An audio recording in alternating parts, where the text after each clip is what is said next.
Good morning, DJ and PK. It's 97.5, the KSL Sports Zone. Welcome in on a Wednesday morning. The Jazz in action, the Mammoth in action, but the college football playoff rankings top all of that, don't they? Utah and BYU moving up, as we knew they would, with Texas moving down after the loss. And sure enough, BYU is now number 11, and Utah is now number 12, and they are the first two teams out of the 12-team playoff. Because the ACC and the Group of 5 champ look like they're going to come from lower-rated teams, so the top 10 will be in, and it's now Alabama sitting there at number 10. And if you are a Utah or BYU fan and you're bummed about this because you think your team should be in, well, this is the way it goes. I don't know what to tell you. I think they're even madder in Miami, where they're out and Notre Dame is in, and they have the same record, and Miami beat Notre Dame. But Notre Dame has better losses. Yeah, because they lost to Miami. So what are you going to do? Still 2 weeks ago. Still time to catch breaks. And when these rankings debuted, you could see the path for Utah and BYU. And you also knew they didn't entirely control their path. The part they controlled, they had to win out. So far, so good in that department. And they've still got a couple games to go here. Hard to believe the Utah's going to lose. Honestly, the only losable game left of the 4 games here in the 2 weeks for Utah and BYU is BYU at Cincinnati. I can't believe BYU is going to lose to UCF. I can't believe Utah is going to lose to Kansas State or Kansas. I know Kansas is on the road on a short week, but the Utah to be able to run the ball and beat them. It really comes down to, can BYU win at Cincinnati? And I know I'm the king of the 2 time zone rule, and they're traveling. I like the late kickoff time. I think that mitigates it a little bit, and I just think BYU is better. And they've been in this situation before. Not all the guys, but a lot of them. And I think that we saw them bounce back well. I think they're in a good place emotionally, psychologically. Sometimes you see teams and it just feels like they're playing with the piano on their back, right? The old cliche. And it doesn't look like BYU looked like they were playing with a lot of confidence, playing free, playing easy. And I know it was at home. The Cincinnati team, it'll be intriguing. We're going to talk with the beat writer for The Athletic who covers them coming up later in the show. Where is Cincinnati psychologically? Back-to-back losses. Are they the ones playing with the piano? Or the second loss now, they figure they got nothing to lose. Justin Williams covers Cincinnati and college football for The Athletic. We'll talk with him coming up at 8:30 this morning. All right, now let's pivot. I did mention the Jazz, and I did mention the Mammoth. The Jazz lose 140-126 to the LA Lakers. LeBron is back, clearly trying to pass the ball. He only took 7 shots. Looked to me like he even passed a couple dunks to get somebody else a dunk and get an assist. And it's just like, hey, they're 10-4 without me. I can pass the basketball. I'm not going to disrupt this. And, the Jazz outscored them, but ultimately the Jazz, they're just not going to defend. They lost Kessler. They made no move to replace him because while they're trying to win, they're not trying to win at the highest level. Go out and get somebody because they just have no rim protection. And a team like the Lakers that wants to drive the ball, that thrives on driving the ball, who has guys like Luka Doncic and LeBron James are both good off the dribble and want to get in the paint, want to take it to you. Yeah, they're going to get in the paint against this team for sure, and they're going to get to the free throw line for sure, and they're going to win, which they ultimately did by scoring 140 points. For the Mammoth, a 19-year-old had a hat trick. And they lose in overtime. Now, they do get the point. Paterka scored twice in the third period. It was a great third period, down 2 goals. They got 2. They got it to overtime. They picked up the point. But in the extra session, they couldn't get it done again. It's been a road-heavy schedule, tons of travel. Maybe that's part of it. But they fall 3-2 in overtime. For more, let's get to the best of the postgame show. DJ and PK, the Utah Mammoth erased a 2-0 third-period deficit before falling in overtime to the San Jose Sharks on Tuesday night at SAP Center, San Jose. And Macklin Celebrini jumped up 2-0 with a pair on their first 3 shots in the first 6 minutes of the game. And it would stay a 2-0 contest until J.J. Paterka got things going for the Mammoth for the second time in less than a week, erasing a 2-goal deficit. And it all started with J.J. Paterka. Who plays keep away from Ferraro, angled ahead, Paterka breaks away and scores! J.J. Paterka has given life to the Mammoth, and it's 2-1.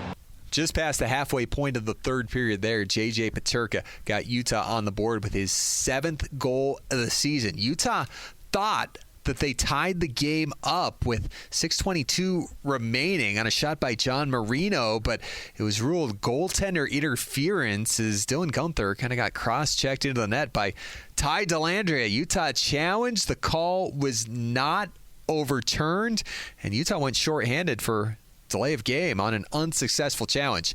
They killed that, and they still had plenty of time left for J.J. Peterka to tie it up. Winds his way through center. Peterka shoots from distance, and he scores! J.J. Peterka has tied the game for Utah. So we'd go to overtime, and Utah would get called for too many men on the ice. Sam Dickinson for San Jose, exiting his zone, could see that Utah had too many men on the ice. Saw J.J. Peterka skating towards him, not realizing that Utah had an extra skater. So he rolled the puck to Peterka, who touched it. Delay of game on Utah, San Jose on the power play, and they score, ending a stretch of 21 straight successful penalty kills by the Mammoth.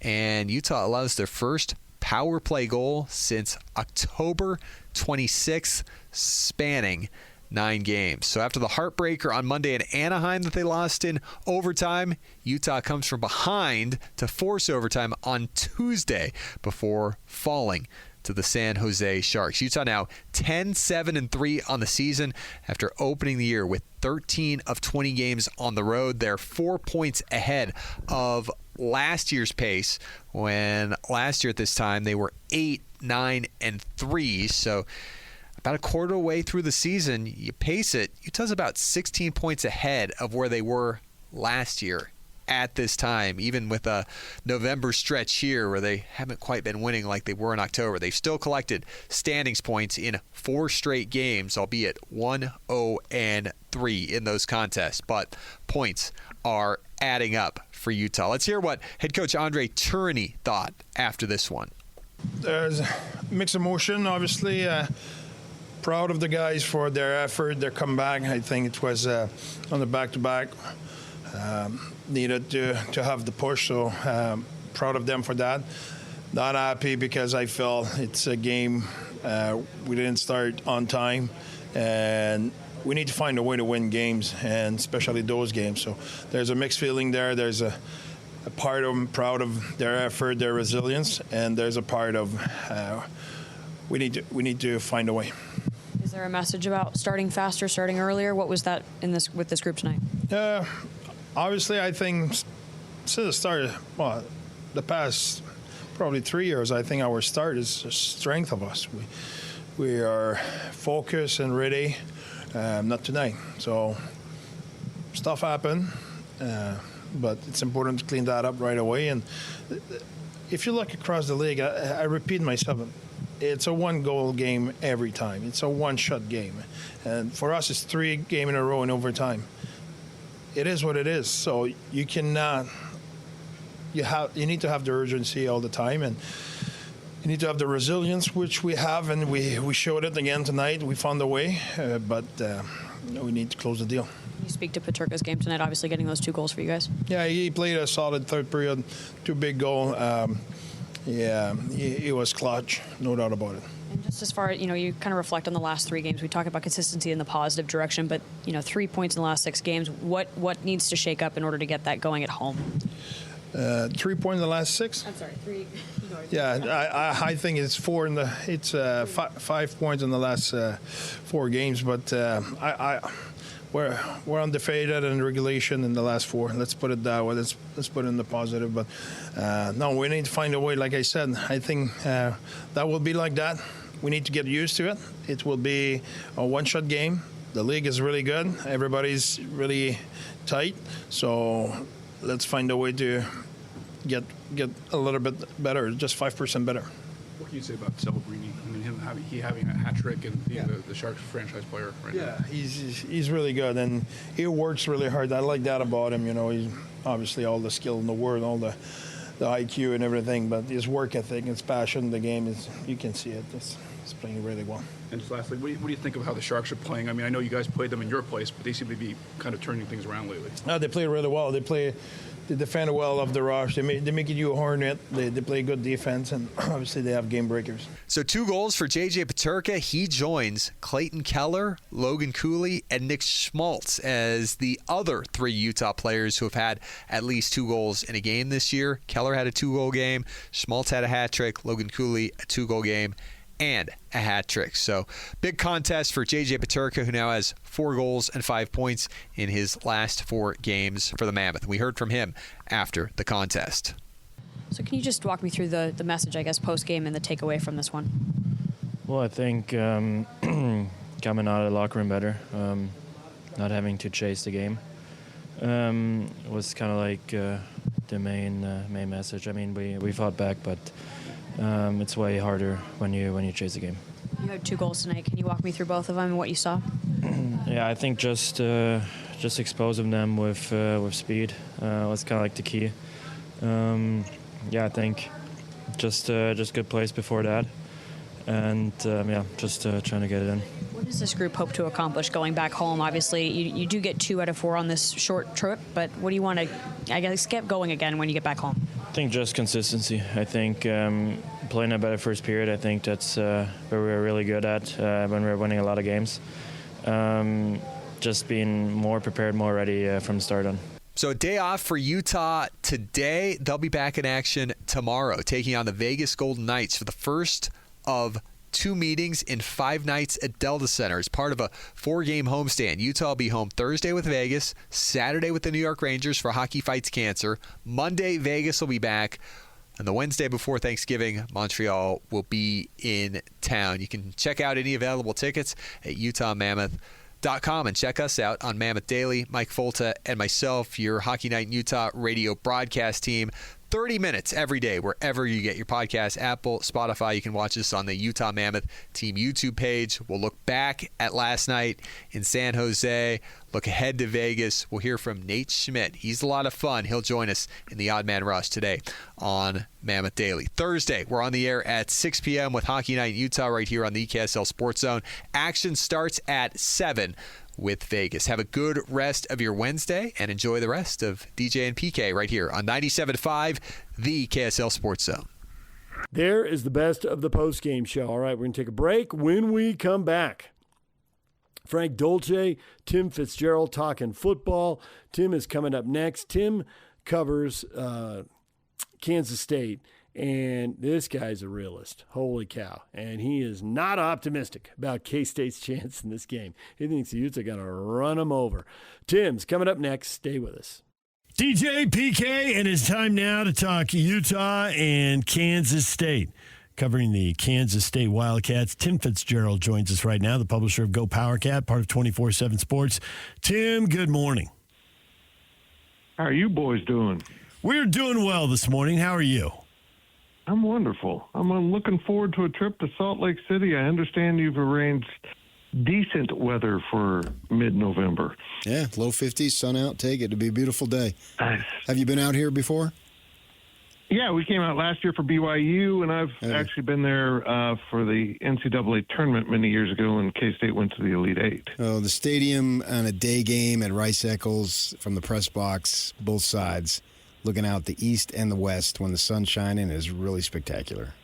I can't wait to see it. I tell you what, long before Utah, the whole Pac-12 disintegration thing happened, I had a buddy send their daughter to Utah, and he went to games and said, this is the most Big 12 stadium, not in the Big 12 I've ever been to. So I'm really looking forward to it.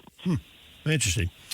The K-State season, how would you describe this so far? How are K-State fans describing this?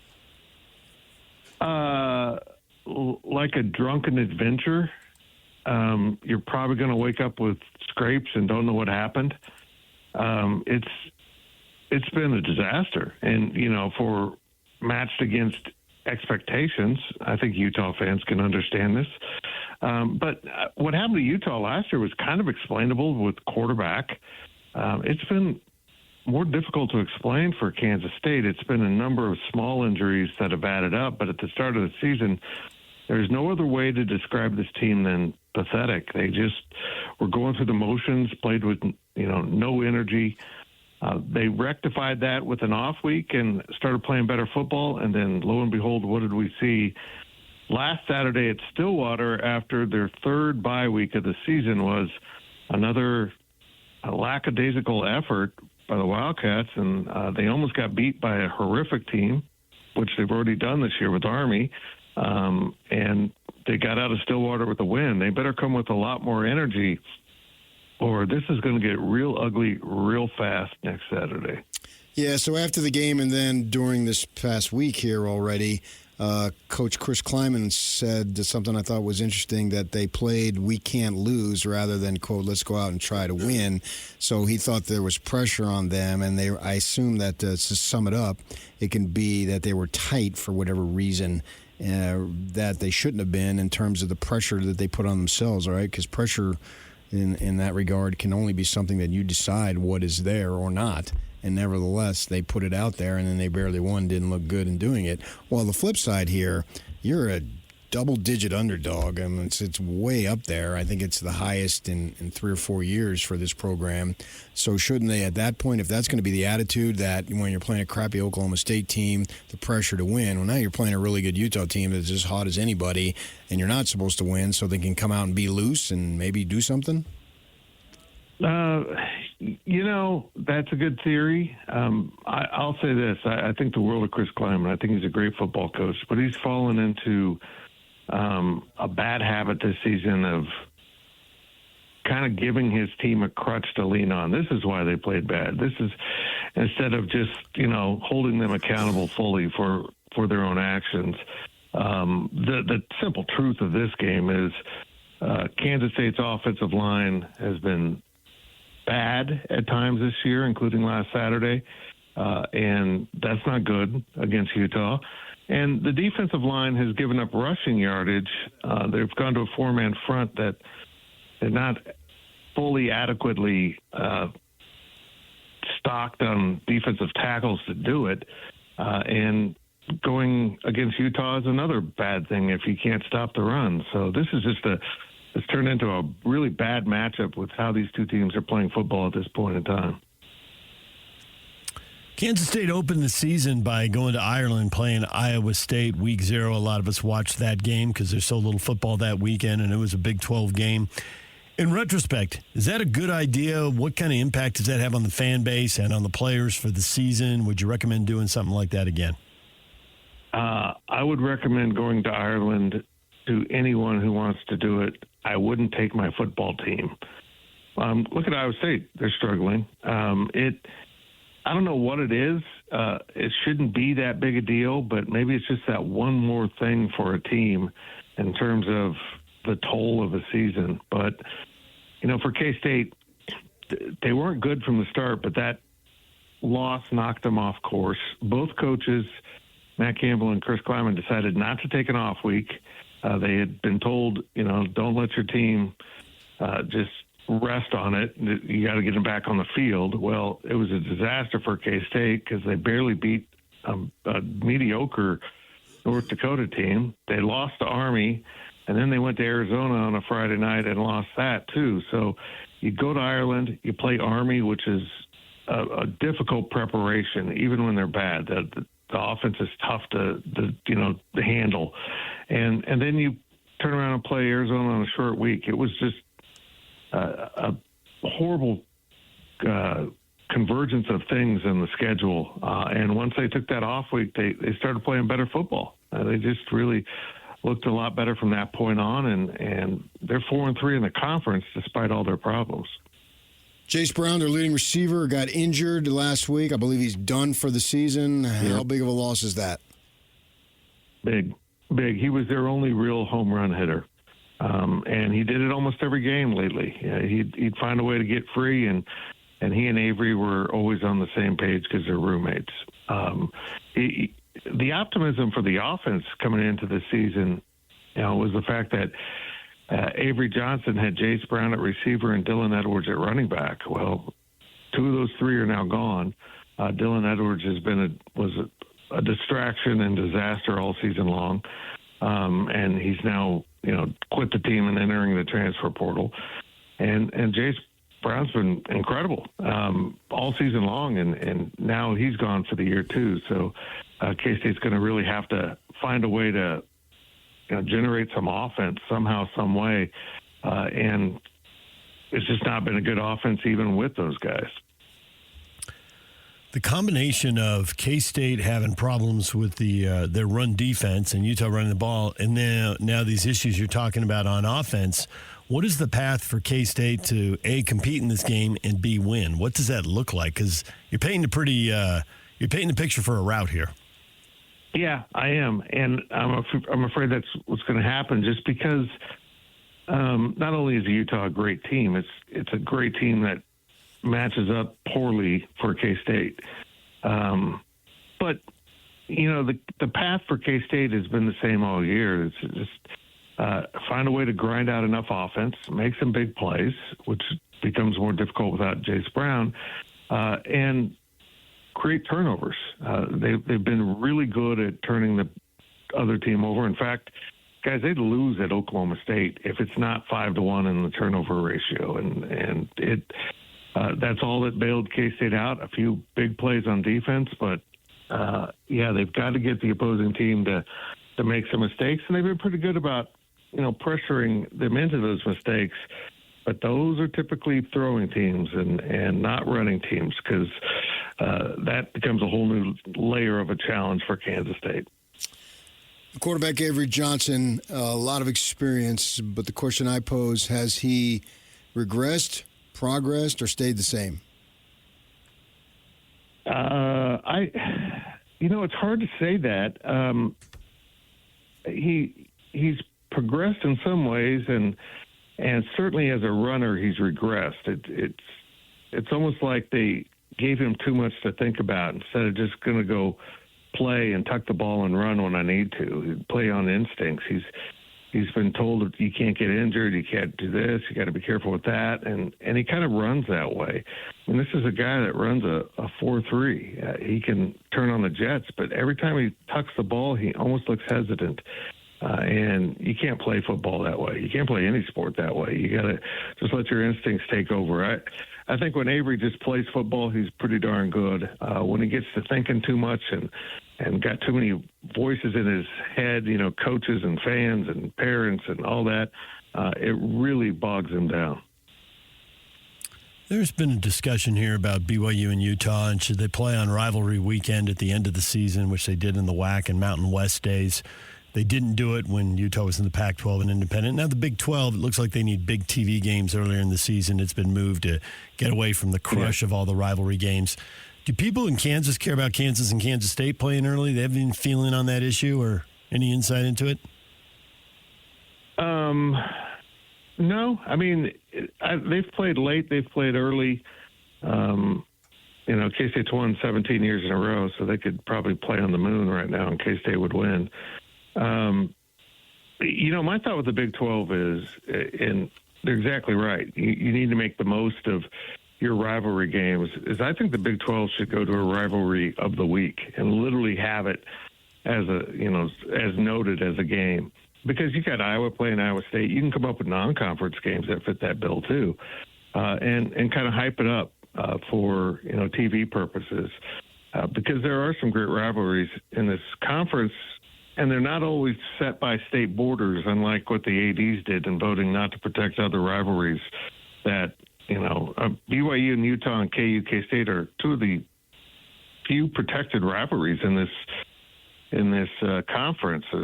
And I think they need to play up all those other ones, too. I think they made a grave mistake with how they set up the schedules and how they're promoting some of these games. Last time Kansas State was a double-digit underdog was 2022, and it was on the road, and Kansas State upset number 6 Oklahoma.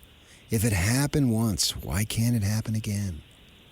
And K-State always did that kind of stuff to Oklahoma. It was got to be pretty entertaining. There was just something about that matchup, and I think it was as much anything as Kansas State was in Oklahoma's head. At some point, it was a crazy matchup, and K-State will forever be able to say they won the last game with Oklahoma in a similar fashion. You know, they went down there and people didn't expect them to win, and they did. So I think it doesn't happen because Kyle Whittingham is a nuts and bolts football coach, a Bill Snyder type, you know, and they're in the same classification as elite, where they don't miss the little things. And when you play really foundational football, it makes it harder to get upset. I don't expect Utah to turn the ball over. That's not their character, and that's what opens the door to an upset quite often. Well, I think we've got your pregame prediction pretty much nailed down here, Tim. I think we figured out what you're looking for, what you're thinking. Yeah, if I was a betting man, I'd be betting on Utah. This reminds me of the Texas Tech game. When Tech rolled in, I was trying to tell fans, this not only is a really good Tech team, this is a bad matchup.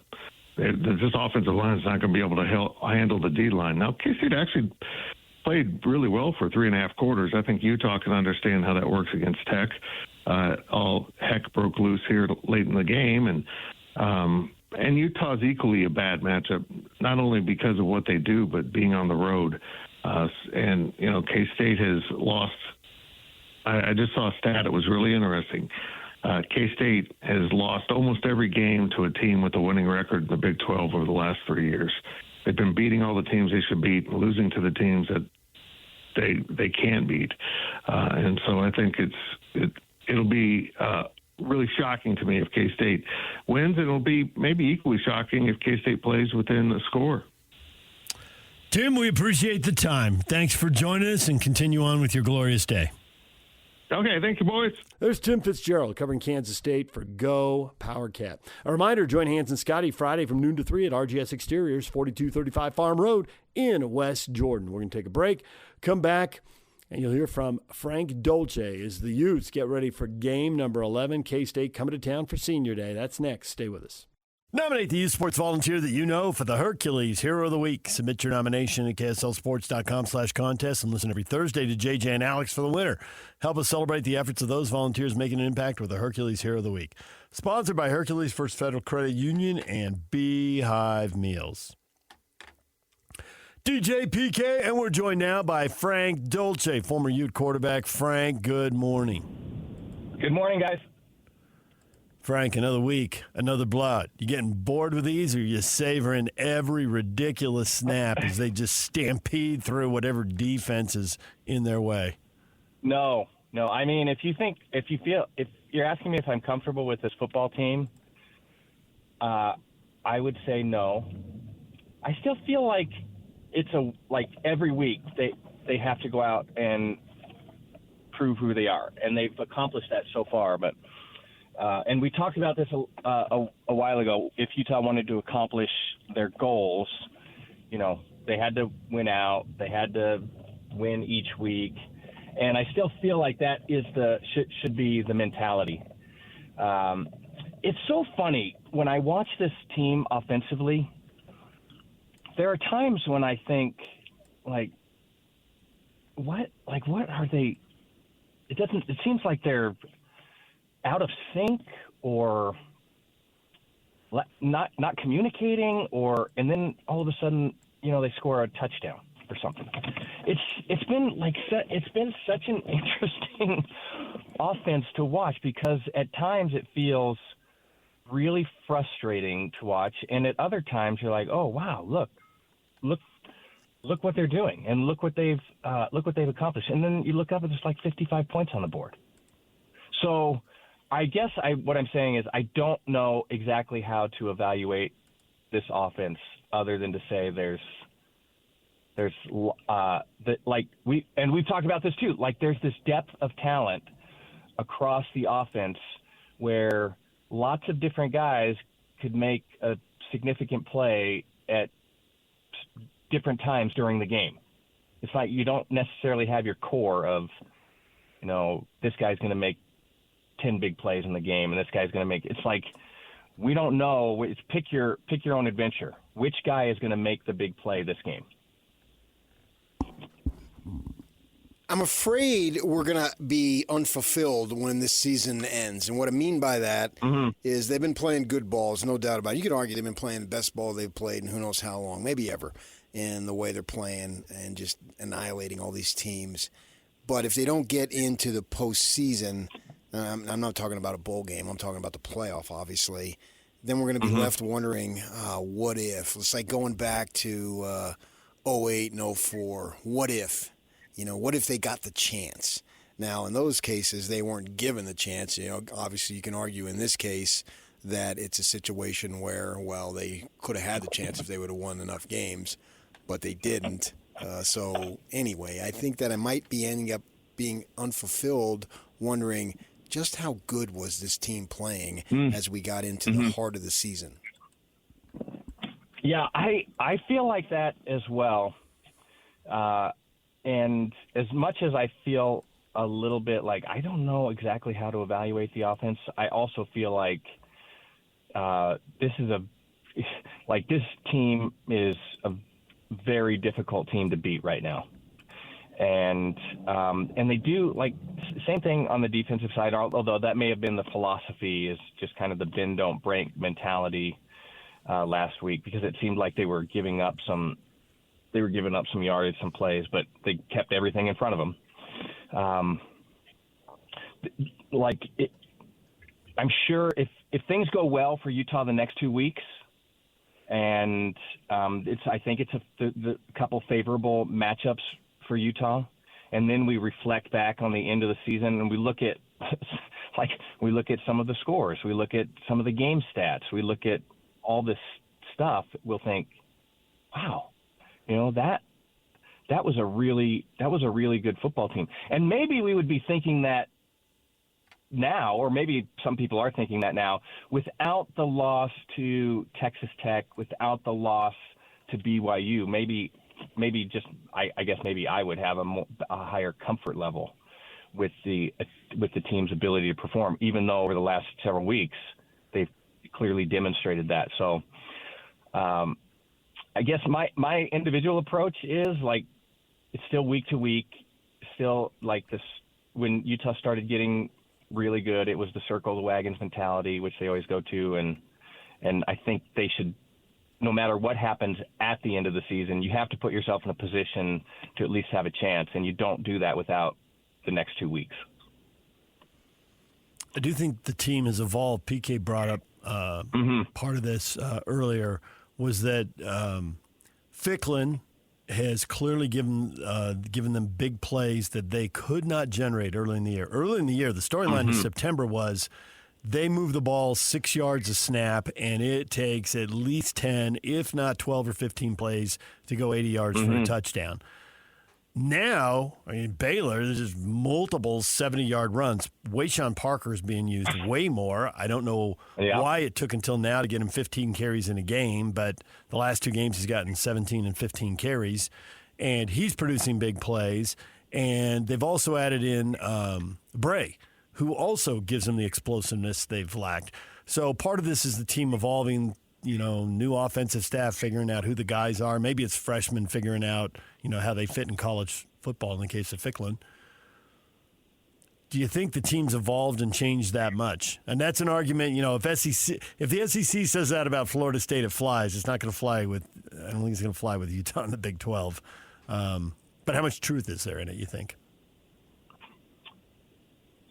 I think it's, I don't fault anybody for not realizing earlier that that Parker should be getting 15 carries a game. I mean, I think maybe we had a sense of that might have to occur, but you're just trying to find, Beck's trying to find all of the right pieces, and that's with all of the new talent, with all the unfamiliarity, that's really difficult. I don't fault anybody. They're trying offensive players. How many times have we seen Smith Snowden carry a ball in the last several weeks? And he was a star in the beginning of the year offensively.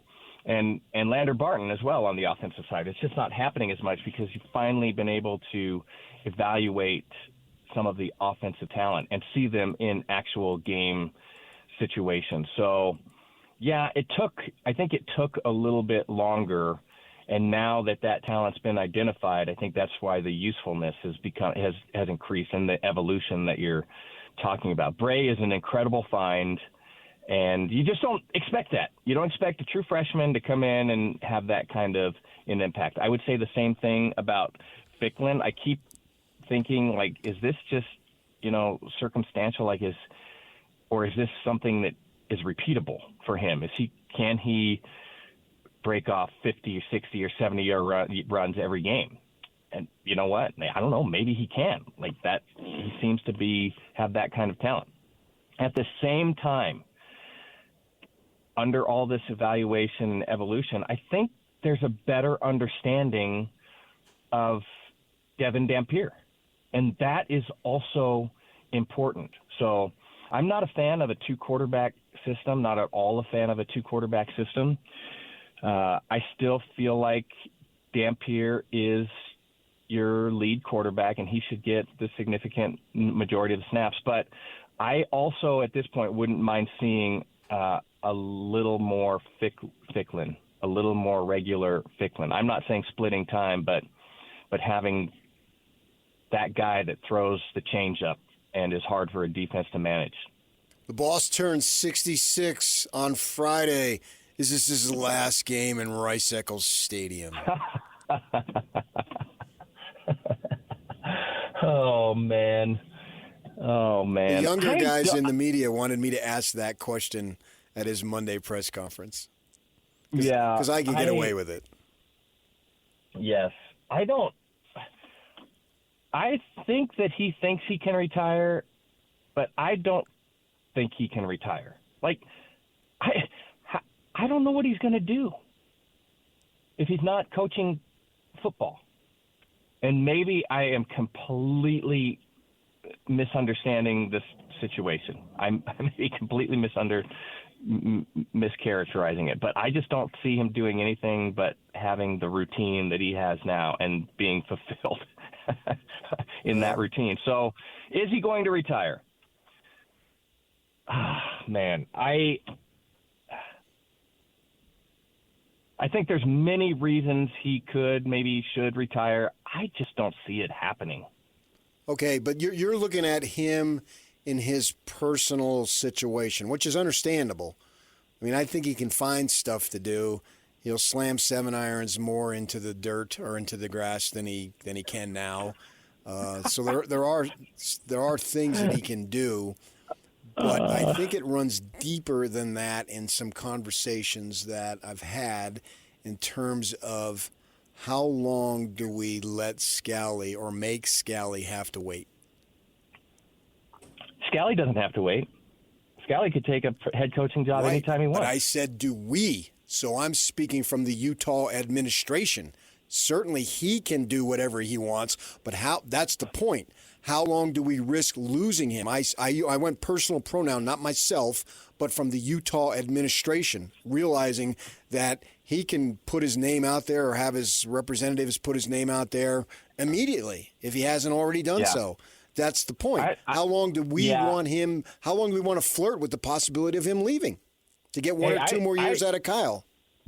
I like Morgan Scally a lot, and I love him dearly. And just to be completely objective, there's no guarantee that Morgan Scally is the next Urban Meyer or that he's the next Kyle Whittingham. There's no guarantee that occurs. No. And so I don't think that the blackmail game is meaningful here. I mean, I don't think you should make the decision of, well, do we have to move along from Kyle Whittingham because there's the threat of losing Scally? I don't think you can look at it that way.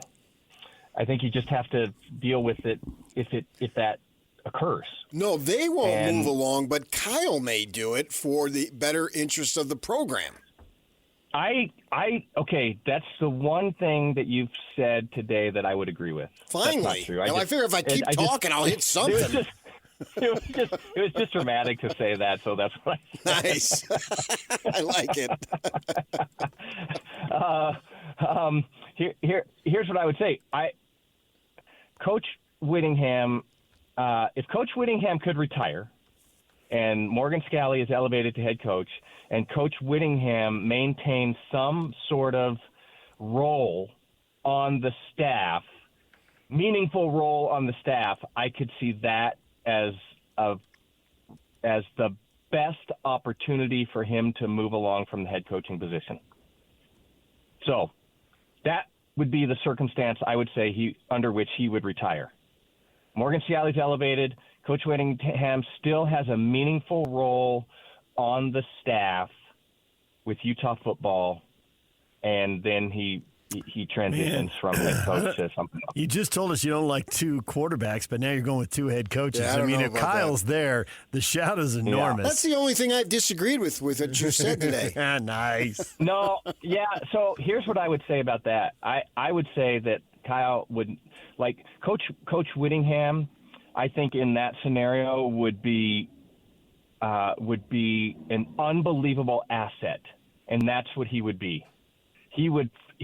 I feel like he could hand over the reins. He could, wash his hands. I've done my duty. Now I'm here to just support the program. I think that he could manage that role really, really well. I don't think that he would go in there like, hey, I know that I'm not the head coach by name, but guess what? I'm still the head coach. I don't see that happening at all. I would see it much more the other way. Like, he could take on the role of the consigliere. Like, he's just there to provide support, advice, consult, be a sounding board, all of the great things without having to deal with all of the craziness and day-to-day stuff that a head coach has to deal with. I think he does it, but I don't think he does it from inside the building. I think he does it from the 14th green at the country club. Ooh, I hope I'm with him. He can't. I mean, I know that he loves golf. He can't play golf every day. Like, then he would hate golf. Like, I just don't see that happening. No, he wants to ski, because I've talked to him about he needs to live in Utah for the skiing. The grandkids, both he and I went through this literally of missing your boys' stuff because of work. Literally, we literally went through the exact same thing, and he doesn't want to miss grandkids stuff, and they're starting to. Yeah. Not that I mean everyone's getting older, but I mean they're coming of age to where that is going to be more of a possibility, and I think he could be okay. I mean, he may, and then maybe he want to reconnect with his alma mater and advise that football program. What the heck is wrong with you? When did you jump? You went so far off the reservation just now. Well, I've lived in Arizona. You know what, TK? I used to feel like we had some sort of like a thing. South Bay, we kind of grew up together, and I walked the streets of Culver City. And this is what I'm saying. And now, what happened to you? Like. Well, we were just brainstorming things that he could possibly do. I didn't think it was that weird, Frank. He does stuff like that all the time. I just think it's a day that ends in Y. I think you're making too big a deal out of it. And Yak just seconded me. He's right there. Well, we're brainstorming, a bunch of buddies. Yeah. Well, let's continue to work in reality here. I mean, I don't know what in the world just happened. I think the argument is that if you take what he says, done that, hasn't he? Hasn't he advised Kalani? I bet. You know McBride better than I do. I think he has advised literally everyone who snaps a football on the Wasatch Front. That's what I'm talking about. I mean, he has worked out high school offensive linemen at Juan Diego, I think 9 o'clock, 10 o'clock on a Saturday morning. And then he's over at Hunter, and then he's got a former player who's trying to raise money to do a program on the west side for kids who can't work out in the winter. Redemption. Mac is just always sweet. Mac is a machine. I need you to drive. I need a ride. Where are you going, Mac? Ogden. I'm like, oh my gosh. Yeah. Mac has the energy that you see in Kyle, and he's had to find a different way to channel it, and he has, and they've flown. His son-in-law. Remember when John Baxter was at Fresno State? He's back. He's still at Fresno State. He's at Fresno again. I mean, he's away at USC for a while. He was out briefly, but he was on social media this weekend because apparently he said something motivating / hilarious in the locker room, and it fired him up, and they won a game. Yeah. Gosh. Well, how about that? So he goes and sees games. I mean, he's all over the place. I mean, Kyle has to figure out how to channel it, and it will be a major change. But he did say at the Big 12 media days, and assuming he's not just bald-faced lying, right? I mean, we all lie to ourselves a little bit, and times change, and you get new opinions. I get all of that. But when he said, I couldn't go out on last year, well, if that's determinant, he could go out on this year. Right. That's they're 8-2, staring at 10. He has an interest in dance, too. He can explore that. Line dancing? No, Dancing with the Stars. Cha-cha. Oh, Dancing with the Stars. Then he should definitely retire because we all want to see that. I would watch that show for the first time if that happened. When you said dance, yeah, that would be me too. But I thought Riverdance. I thought maybe Riverdance. Oh, okay. Riverdance, yeah. Coach Witt. Yeah, I could see him skipping around like that. I don't know. I think 10-2, if he can accomplish that, and then you could look back and say, look, we've gone through 2 terrible, horrible years of Utah football. I've rebuilt the program. The cupboard is full. There's a lot of talent on this football team. The staff is intact. I'm leaving it in a good spot. Like, all of those things align. All of those things align for a meaningful retirement. Yeah, I don't playoffs, it's super. I think it's a stretch to say you're going to get into the playoffs, and I think you're just going to have to say, you know what, if he stays another 5 years, is he going to get in the playoffs? Like, that's a huge roll of the dice. Yep. All right, Frank, we appreciate it. Thank you. You're the man. You guys are the best. There is Frank Dolce. A reminder to join Hans and Scotty today, noon to 3, Tim Dahle Nissan Southtown, 11155 South Jordan Gateway in South Jordan. Tim Dahle, home of the Forever Warranty. When we come back, what is trending? The headlines are next. It's time to get your morning started with the news you need to know. News update. This is what's trending with DJ and PK. Hashtag Utah Jazz. 43-36. Biggest deficit was 11.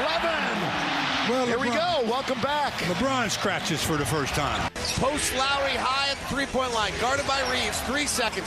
Reaching by Reeves. Lowry for 3. Fouled and he hits. Oh, Lowry Markkinen. Taking out suckers while the ladies pucker. Lowry Markkinen on the right side for 3. Great scoring opportunity for him. Oh, rattle it home. Look at Luka. You tell him. The Don, a little Luka magic. A lot of Luka magic there. Reeves looks one way, then the other. Here comes LeBron. Oh, great pass again for the double-double. Highlights as the Jazz lose to the Lakers in L.A. 140-126. Jazz led at the half, but they couldn't keep scoring, PK, and they never did stop the Lakers. The Lakers, a little slow in the first quarter, but they just pummeled the Jazz after that. 40 in the second, 37 in the third. 140 points, you're not likely to win, and they didn't. I thought this was a game where Lucas said, Pops, this is my team now. I got this. FGA's, me. Yeah. 16 free throws. Yeah. Going to hoop.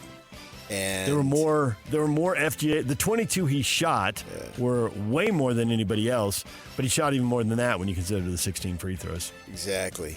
And I realized the guy who made that trade was fired, but I think Dallas should be expelled from the league. Relegated to the G League. No. I mean, just expelled. Fold the franchise. Yeah. Fold them. Close them down. Expired. Turn out the lights. It's over. Yeah, this is a crime against humanity that they were able to get him for Anthony Davis, who's hurt all the time. And they just transition to their next superstar, and away they go. You know, they're not that far away if with moves, not as presently constituted. LeBron, 12 assists and 11 points in his comeback game. Is like, all right, I'm going to take a secondary role. I'm going to keep my streak of double-figure points alive, but I am going to dish the ball to everybody, and we're not going to hear anything about me disrupting anything. And I've always felt, man, we discuss who's the best point guards in the league for the last 20 years. I'd take LeBron. He's a great passer. I've said that. I've said that. Yeah, I know. Yeah. And he's got the size to do it. Right. He's always been a willing passer. Yeah. And obviously, he's got the high basketball IQ and sees the game. And I mean, he had a chance going down the left side to go up and dunk on somebody. And then at the last second, he dishes the ball to his right and gets, I think it was Ayton. Got Ayton an easy dunk. He'll give get this you guy involved. the ball if you're open. Yeah. He always has been that way. Yep. Which makes them better. And to your point, are they going to win the title this year with this team? It doesn't look like it, but they're pretty good. Yes. And they're 11-4 right now, and they've got some flaws that maybe other people can expose, but not the Jazz. The free throw advantage, 40-18. Don't complain about it. Learn from it. The best players attack the rim and get to the free throw line. They know they're going to get the whistle. Doncic, Reeves, and LeBron combined for 32 of their 40 free throws. Those guys, they want to drive the ball to the hoop. They're good at driving the ball to the hoop. They seek contact when they get to the hoop. They know they're going to get the call. And that's the way great players play. It's the way Karl Malone set the NBA record for most free throw attempts. Go to the hoop, look for the contact. And I will say, I am thoroughly enthused about Keontae's body language. You like his body language? That was not only a lot of points. He can get a lot of points. He's had nights where he's had a lot of points, but they've been inefficient. Low percentages. But last night was different. It was more efficient. The percentages were higher. Can he replicate that? Well, that'll take care of itself. When I see the big points, I'm no longer surprised. He's out there scoring 20, 25, 30, whatever it is. Last night was 34, but 13 of 23. It wasn't 34 points on, 30 shots, which he did about a week ago. And I'm fine with that. I'm more about how you handle yourself. How do you feel you belong? And right now it feels like he believes he absolutely belongs. And he's still got upside. There's still mistakes to cut out. He's 21 years old. I know. Yeah. No one is a finished product at 21 except me. So it's awesome that you're this good. Really? You were all wrapped up? Well, that sounds good, but it's a low level. I'm saying I haven't improved a lick since 21. I see what you're saying. No, that's it. You're a finished, mediocre product. Right. That's where I'm going. All right. Well, Keontae's showing improvement, and you got to love the 34 points in 35 minutes, 5 of 13 from 3, 8 assists involving his teammates. 4 turnovers a little high, but I can live with that. That's one of the things maybe he can improve. I've seen him a couple times. He seemed kind of caught off guard in the moment, but more reps, he probably won't be. You want a 2-to-1 ratio. It's freaking... He got it, yeah. Your guy that you pumped up for some reason years ago, Nurkic, with 6 turnovers. Ugh, tons. Inexcusable for a big man. Yeah. Who doesn't handle the ball that much. But when he does, he gives it away. DJ and PK, it's 97.5, the KSL Sports Zone. Hashtag NBA. Now Bain got right through Podziemski. Scoop shots up and good for Desmond Bain. Lead is 10, 95-85. And it goes to Cunningham. Cade's got to get a shot at. Does. And rattles it in. Are you kidding me? What a shot. Pushing the pace up the left wing. Collins puts on the brakes beyond the arc and backs it out. With 13 on the timer. Now around a pick from Oso. He'll shoot another 3 and hit another 3. Gillespie's 4th make on 7 tries from deep. Highlights from around the NBA. Not a full night of action, but a decent schedule. The Warriors get beat in Orlando. Orlando's had a lot of high draft picks. You think they're going to put it together here? They're kind of playing 500 ball out of the gate. Well, upside for them or no? They got to have health. Man. I mean, who was out? Go look. Who was out? Go look. I'm looking. Franz was there. Desmond Bain was there. Yeah, but you're forgetting your best player. Okay, well, he wasn't there. Moncaro. Who should be like Branchero if you phonetically pronounce it out. Yep. He's their best player. He's not there. They last year they were battered by health. This year they're battered by health. So far, if they can ever get their guys, I think they can be an up and coming team. And that's all you're asking for. You're not asking for to win it all. Spurs look like an up-and-coming team. They're missing their best guy, Victor Wembanyama. They win. Now they were at home, and they were playing the Grizzlies, who have all sorts of issues. And came down to the end of the game. The Spurs scored the last 11 points, and they win 111-101. Nice TV game without John Morant and Big Vic. Yep. Click. So many stars out.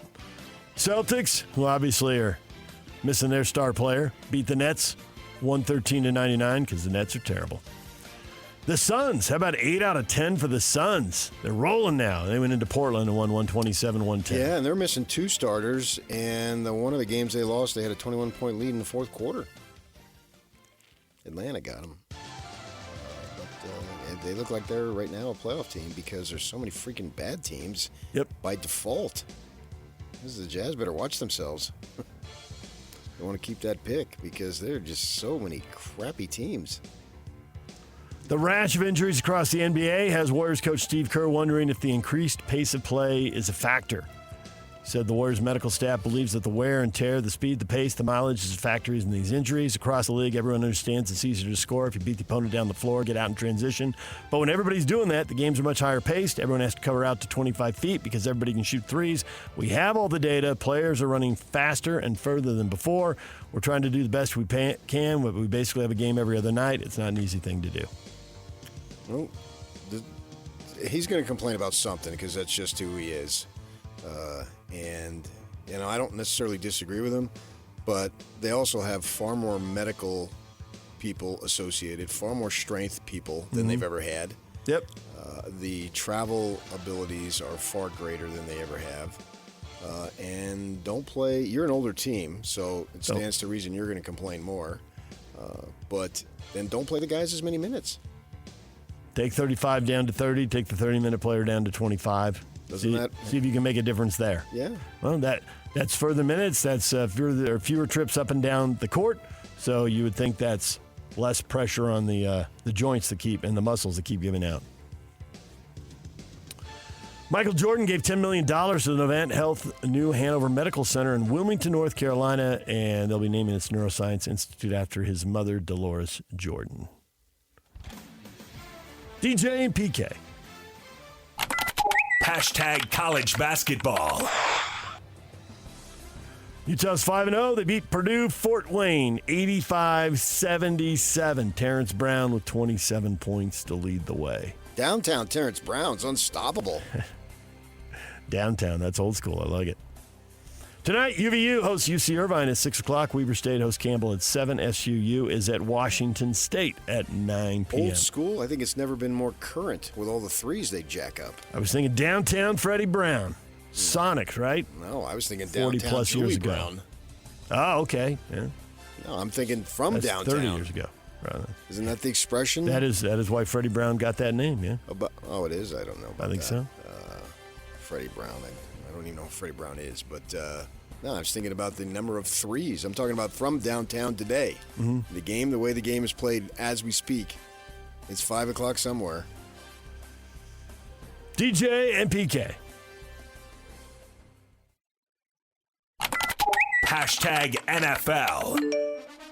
I have no message if someone spits in your face. Do what comes natural. Mike Tomlin, do what comes natural. Brawl. Let's go. Steelers quarterback Aaron Rodgers will not require surgery on his injured left wrist that he injured Sunday, but his status going forward with the team is undetermined as he consults with doctors. So we'll see if he gets to play this week or not. It's not his throwing arm. They're going to let him get out there.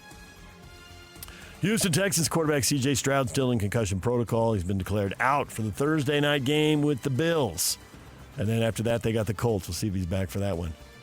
The one-game suspension for Cincinnati Bengals wide receiver Jamar Chase was upheld after his appeal. He'll miss the game against the Patriots on Sunday. He loses out over $500,000.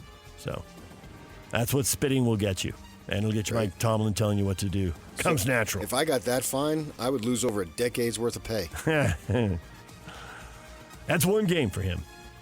Approximately $200,000 in property stolen from the home of Cleveland Browns rookie quarterback Shedeur Sanders Sunday while he was playing in his first game for the team. Police are still investigating the heist. They had a ring that was doing this kind of stuff, hitting players during games or road trips or whatever. And They busted some guys, but this lives on because there were 2 celebrities. I think they were music people. Were off at a performance somewhere. The same thing happened to them. Hall & Oates? Still going on. It's not Hall & Oates. Oh. Wasn't downtown Freddie Brown or downtown Julie Brown or anybody else. No. DJ and PK. Hashtag college football. That's absolutely not true. There's been no ultimatum, anything like that at all. And so I don't know where that came from, like a lot of stuff that comes out there. Like I said, man, we're having a blast. I love it here. Ole Miss coach Lane Kiffin denying he was given an ultimatum by the school to decide he was going to remain as the head coach of the Rebels. Reports said he was told to decide by the Egg Bowl, the traditional season-ending rivalry game with Mississippi State. Cuckoo. Yeah. Meanwhile, reports of his family going to LSU and Florida. They've got job openings. Would they like living there, I guess, looking around?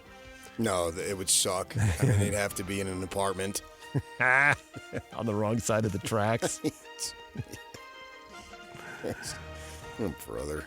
BYU and Utah move up in the college football rankings. BYU's 11, Utah is 12. 2-loss Oklahoma, 2-loss Notre Dame, 2-loss Alabama are the 3 teams directly in front of them at 8, 9, and 10. They are so close, but with the ACC champ and the Group of 5 champ expected to come from much lower in the rankings, being in the top 12 doesn't get you in the top 12 field. You need to be in the top 10 or the ACC champ or the Group of 5 champ to get into the 12-team field. Right there, PK. Need to take care of business and get a little help. Need some upsets somewhere. Utah needs them. BYU doesn't need anything. Win out. 3 wins away, and they have an automatic berth. Right. That's what Sam Levitt did last year. Win out and get in. They were below. They were below the line. I don't remember what they were. I just see it's next on the list here. Arizona State quarterback Sam Levitt is reportedly considering entering the transfer portal per On3.com, but his older brother Dallin claims that's not true.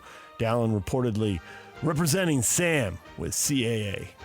Well, I think it is true.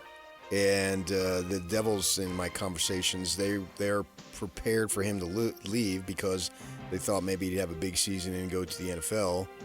And at the same time, they got to balance the money. And if he comes back and asks for more money and they don't have it, they'll shake hands and say, way to go. And they believe the line will go around the university to get another one. So to get another quarterback? Yeah. Yeah. A lot of people are going to see what Sam did and look at the coach and think, I want to play for that guy in that place. Call this guy. Mm-hmm. His name is Bo Nix. Yeah. And when Dillingham comes on the Brian Hatch station on Fridays, they have the video like we do because it's the same company. And he's got a Knicks jersey right behind him. Knicks loves the guy. And his career was resuscitated by Dillingham. And they got the awesome winning streak right now. They're tied for the best record in the NFL. He's the starting quarterback. He was left for dead coming out of Auburn. Yep. He goes with Dillingham. He's a first-round pick, and he starts both seasons, and away you go. So I don't think they're really fretting it. Plus, they got a top 10 quarterback if you go by the rankings coming in, whatever that means for you. But this is just the way the game is, man. It's news, but it's not really news. Mateer was at Washington State last year, and now he's at Oklahoma. I mean, and the list goes on and on. The kid from Georgia's at Miami. I mean, I would need a sheet of 3 legal pads probably listing to track all the quarterbacks who moved. Yeah. Right. So, I mean, it's... Well, the Utes and Cougars... he's a name. I get it. Right, but the Utes and Cougars both have transfer quarterbacks, and it's rampant. But I think that this is a story, but it's a non-story. Because it was always going to be possible. And if somebody throws $10 million at Bachmeier, why wouldn't you consider it? The point that he's considering it, I don't think is a big deal. Even if you reject it, you're going to consider it. I mean, you're going to get calls. You're going to consider it. But that's the news. You may consider it for 3 seconds. You may consider it for 3 minutes. You may consider it for 3 hours. Ultimately, do you go or not? That's the only news here. Ultimately, do you hold them up for so much money that given whatever their resources are, to whatever degree they're limited, they're not unlimited, that's for sure, but to whatever degree they're limited, now do they have enough money to pay the people around you? Yeah, you got to field the team. Right. You got to field the team. You're going to have to pay the left tackle. They're going to have leverage. Right. You need receivers to throw This to. is on a and college football issue. I mean, I Yep. know On3 wants to make a buzz. I never look at On3. I don't even know what it is. And this gave them a buzz yesterday. Good for Yeah. them. But is it really breaking story? Wow, I didn't see that coming. I think because he's a name, but you're right. Quarterbacks transfer. And he's not playing right now. There's quarterbacks who transfer, and then there's the quarterbacks who are good, who get offers, certainly, because everybody's tampering. We've heard that just nonstop. So certainly he's had offers. So considering, you can't really be wrong on considering. You know, to now tell me how serious it is. Oh, yeah, it's like Desmond Howard. Don't be surprised if Texas has a coaching change. Well, don't be surprised. That's it? That's your breaking? Don't be surprised? Yeah. That's the standard. Now, Howard isn't a journalist. He's got no training in it whatsoever. But that's the standard of journalism today. That's why it sucks. Don't be surprised. Yeah. You can't lose that way. You can't lose with considering. And we can probably come up with like 10 other qualifiers off the top of our head. Don't be surprised. And the athletic director said news to me, Chris Del Conte, and you think you're such a big alum. He's a gaucho. Yeah. Yeah. So you should be thinking that guy is absolutely 100% true because he has integrity. Yeah. Don't be surprised. That's hard-hitting stuff right there. That's sourced probably 5 times. Sweet. Except it's not. Colorado coach Deion Sanders declared the Buffaloes have the right man in him as their head coach, despite their 3-7 mark this season. You've got the right man. I promise you do, and I'm going to prove that to you. Just give me an opportunity, a little more time, and I'm going to prove it to you. They're not running you. Wouldn't think so. Stadium's full. These are the best of times, even though the win-loss record is down, up, down. I think the best of times is when they were competing for national championships. Okay, you got me there. The stadium is full, which it hasn't been since they were competing for at least conference championships in the early 2000s. They spent 15 or 20 years trying to get to this point. You're right. They'd like to get to that point. We'll see if it continues to be full. Exactly. Need more wins. But he has spent an offseason working on his health, so if things slipped while he was away with, serious health concerns. I get that. I'm interested to see what he does with an offseason because you can rework rosters so quickly now. Yeah. DJ and PK.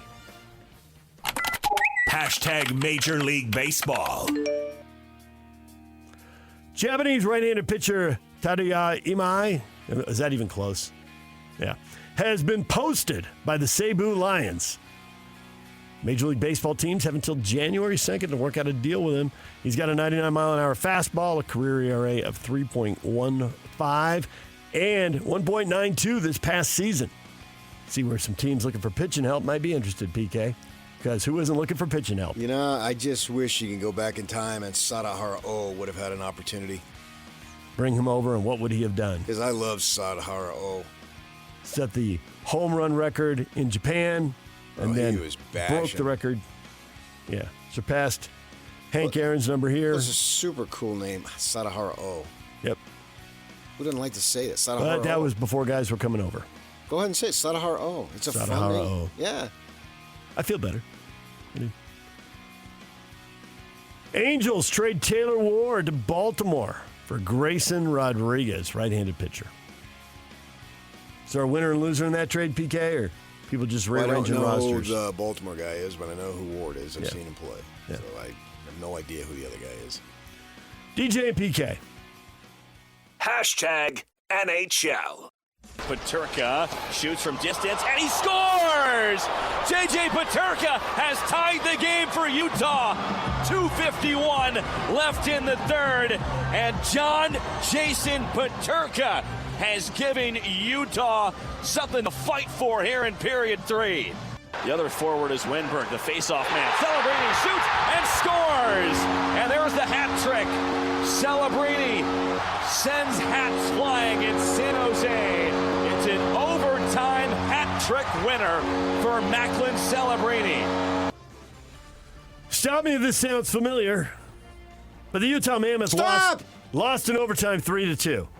That is the third straight game they have lost 3-2 in overtime. It's not true. You said stop you, and I stopped you, but you didn't stop. You're right. You got me. Celebrating good times. Come on! 19-year-old Macklin celebrating the hat trick. He gets all three. The 19-year-old gets the game winner. And it's one more point for the Utah Mammoth, who won 3 OT games. Their first 3 OT games they won, but now they've lost 3 in a row, so 3-3 on the season there in overtime. J.J. Peterka with both goals, and he scored them both in the third period as he dug out of a 2-0 hole there to salvage a point and get Johnny that team. P. getting the double trick.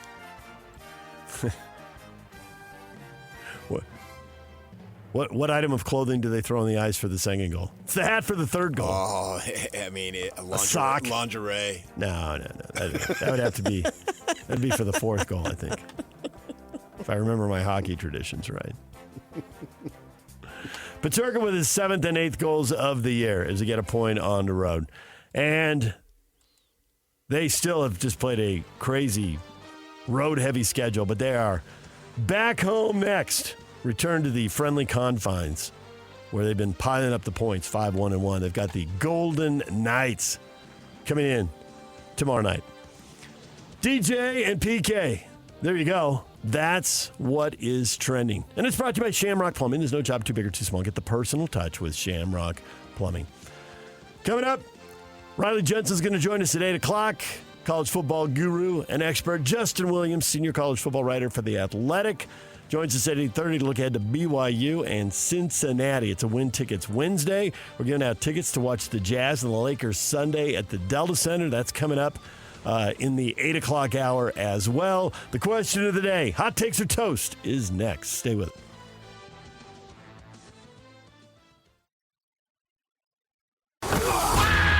It's game week for the Utes, and the KSL Sports Zone is getting you ready for kickoff.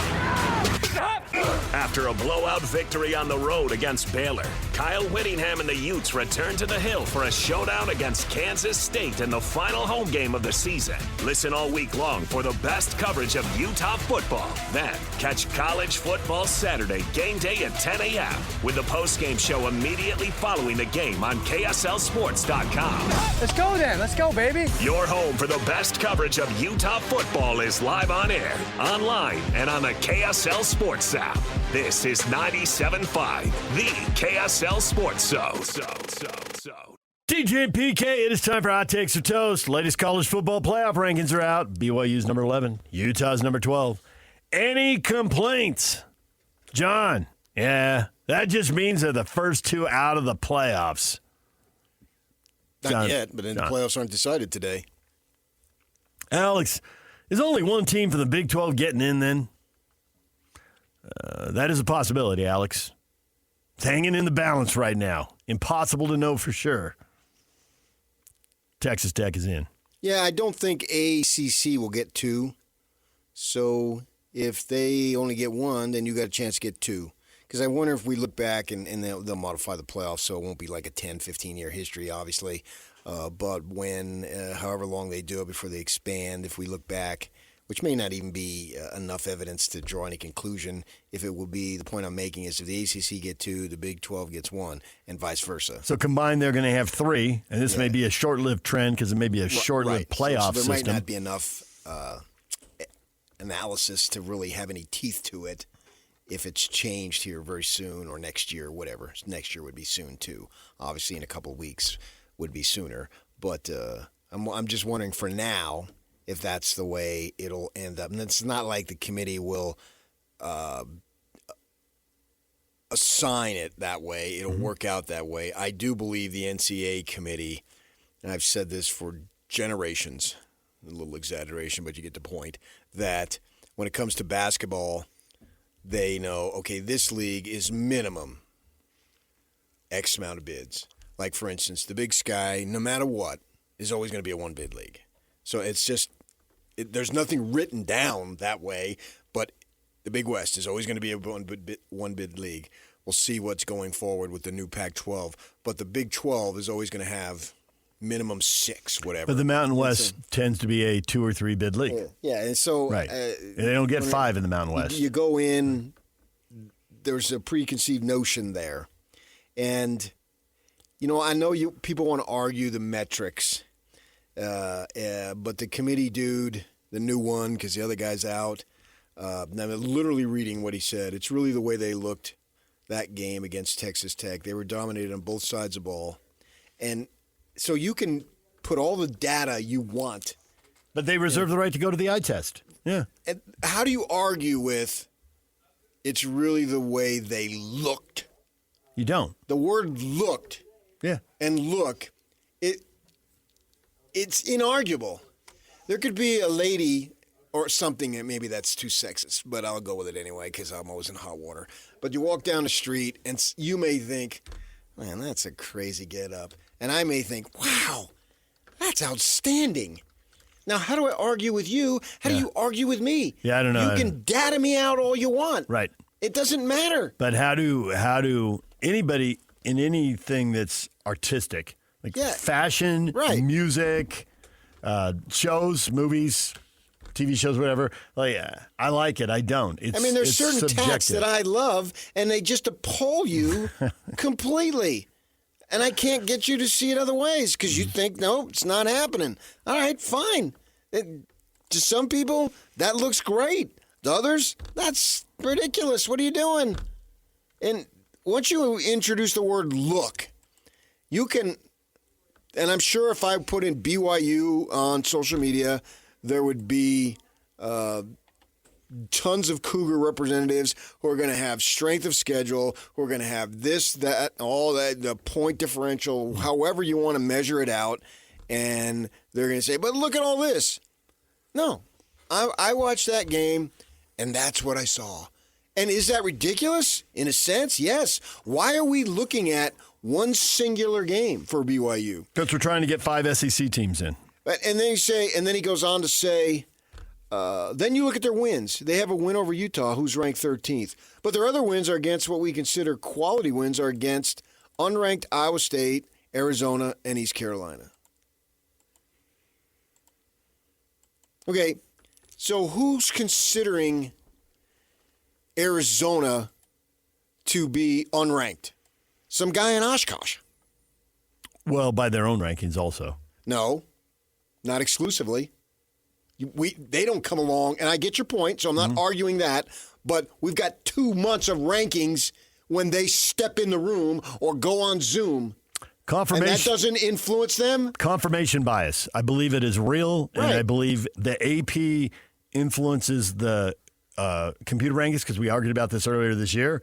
100%, I believe that the college football rankings people are looking at the AP, and I think they always look at it and think, we're not going to get out of the ballpark, but we're not going to agree with them 100% because we do our things our way. So they flip a team here, they flip a team there. So somebody decided Arizona wasn't ranked. And next year, because they sucked if we last argue year. about this in September, I will argue this again.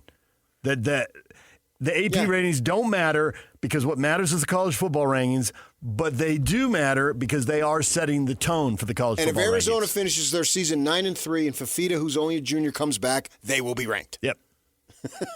So if you beat Arizona, it'll be considered a good win, which I think it is a good win.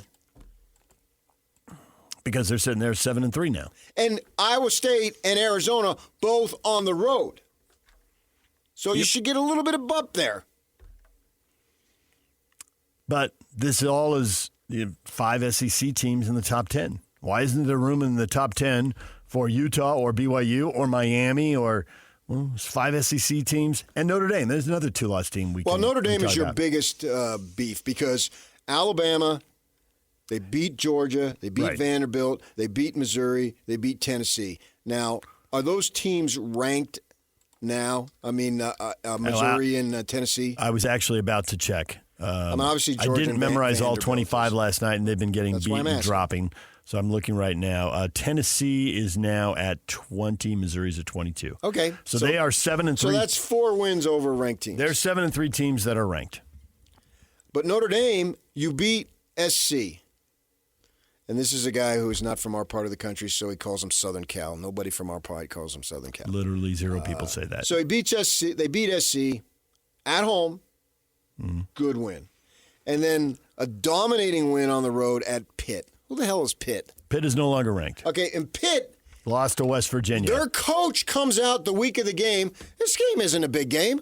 It doesn't even matter, essentially. He said that. Narduzzi literally said that. And now you're going to tell me that's a huge win? Narduzzi said he'd rather lose by 100 to Notre Dame than lose the final two games. Pitt's trying to get into the ACC championship game. Notre Dame's an independent trying to get in the playoffs. It's a big game to Notre Dame, but to him, it's like, hey. So why would you throw Pitt out there? So Notre Dame basically has SC. Well, BYU has Utah. And Notre Dame has SC at home. BYU has Utah at home. And you're not supposed to go history, but recent history says Utah is a better program than SC if results on the field actually count for something. You're referring to 4 straight wins, and I think it's 7 out of 11. Yeah, I wouldn't have known that, but I just know that they've played them and beat them most recently. And so that Notre Dame is your beef. The schedule that Alabama plays is going to be, on paper, inherently better every year. Right. And they're sitting on a Georgia win, and that's better than anybody else's win. Oklahoma is sitting on the Alabama win, so they're riding that. They lost Ole Miss. They lost badly to Texas. Okay, they did beat Michigan. They beat Michigan, number 20 Tennessee, and then and then he says at number 10 Alabama. Okay, so but he never says the road counts for them. But not over here. Yeah, and he never says, well, SC went to South Bend. If I were Miami right now, sitting there at 8-2, and Notre Dame's at 8-2, and we beat them, and Notre Dame's 9 and Miami's 13, Notre Dame's in and Miami is out. It's like, we beat them. What do you want out of us? And it's like, well, Notre Dame has better losses. And that was literally the response. And I'm thinking, yeah, Miami's thinking, yeah, to us, we're better. But it doesn't carry the weight. But you can't just go in one individual game. Even if you beat them head-to-head. I think that's been proven. As we get deep into the season, I think that's been proven. So, and the thing about it is, where your argument is, okay, Notre Dame slipped up that day. BYU slipped up that day.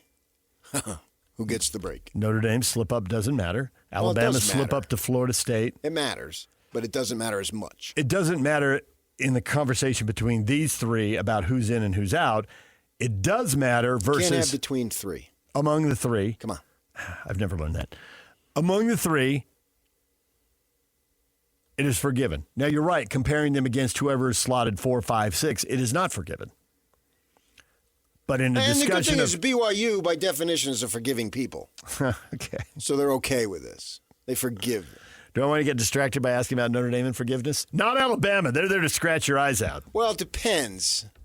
You know, I have a lot of family at Notre Dame, and my family history is, we take it to the grave, and then I'll see you on the other side. This will continue.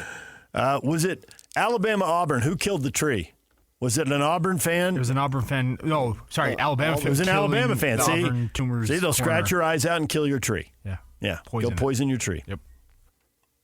No, my family tree is poisoned anyway, so it's no big deal. Hey-o! Bring it all around full circle. So Notre Dame and Alabama get the last 2 spots, and BYU's out, even though they're all sitting there. Notre Dame and Alabama are sitting there at 8-2, and BYU's sitting there at 9-1. BYU's got a better record. Miami's got a head-to-head victory, but they're on the outside looking. And then I think the committee, to try to maybe lessen the blowback. Yeah. Let's throw the Big 12 a bone, and out of nowhere, we'll put the Devils at 25. Where did that come from? I don't know. That was a bit of a surprise. They're in at 7-3, but Arizona is not in at 7-3. Although, which team would you rather play right now? Well, they beat Tech. That's why. All right, they do have that. That's the best win in the conference. But they penalized other people for quarterbacks getting injured, and now they're playing with their backup. They held Florida State out. Yeah, but then you're going to give them a little bit of a pass over here because their quarterback's out, and so they have their top receiver out, their top quarterback out, their top running back out, their top defensive player out. So we'll throw them a bone here, and then when Arizona beats Arizona State, we'll throw Arizona a meaningless bone at the end. And it won't matter at the end anyway because that'll be the end of the season for both teams.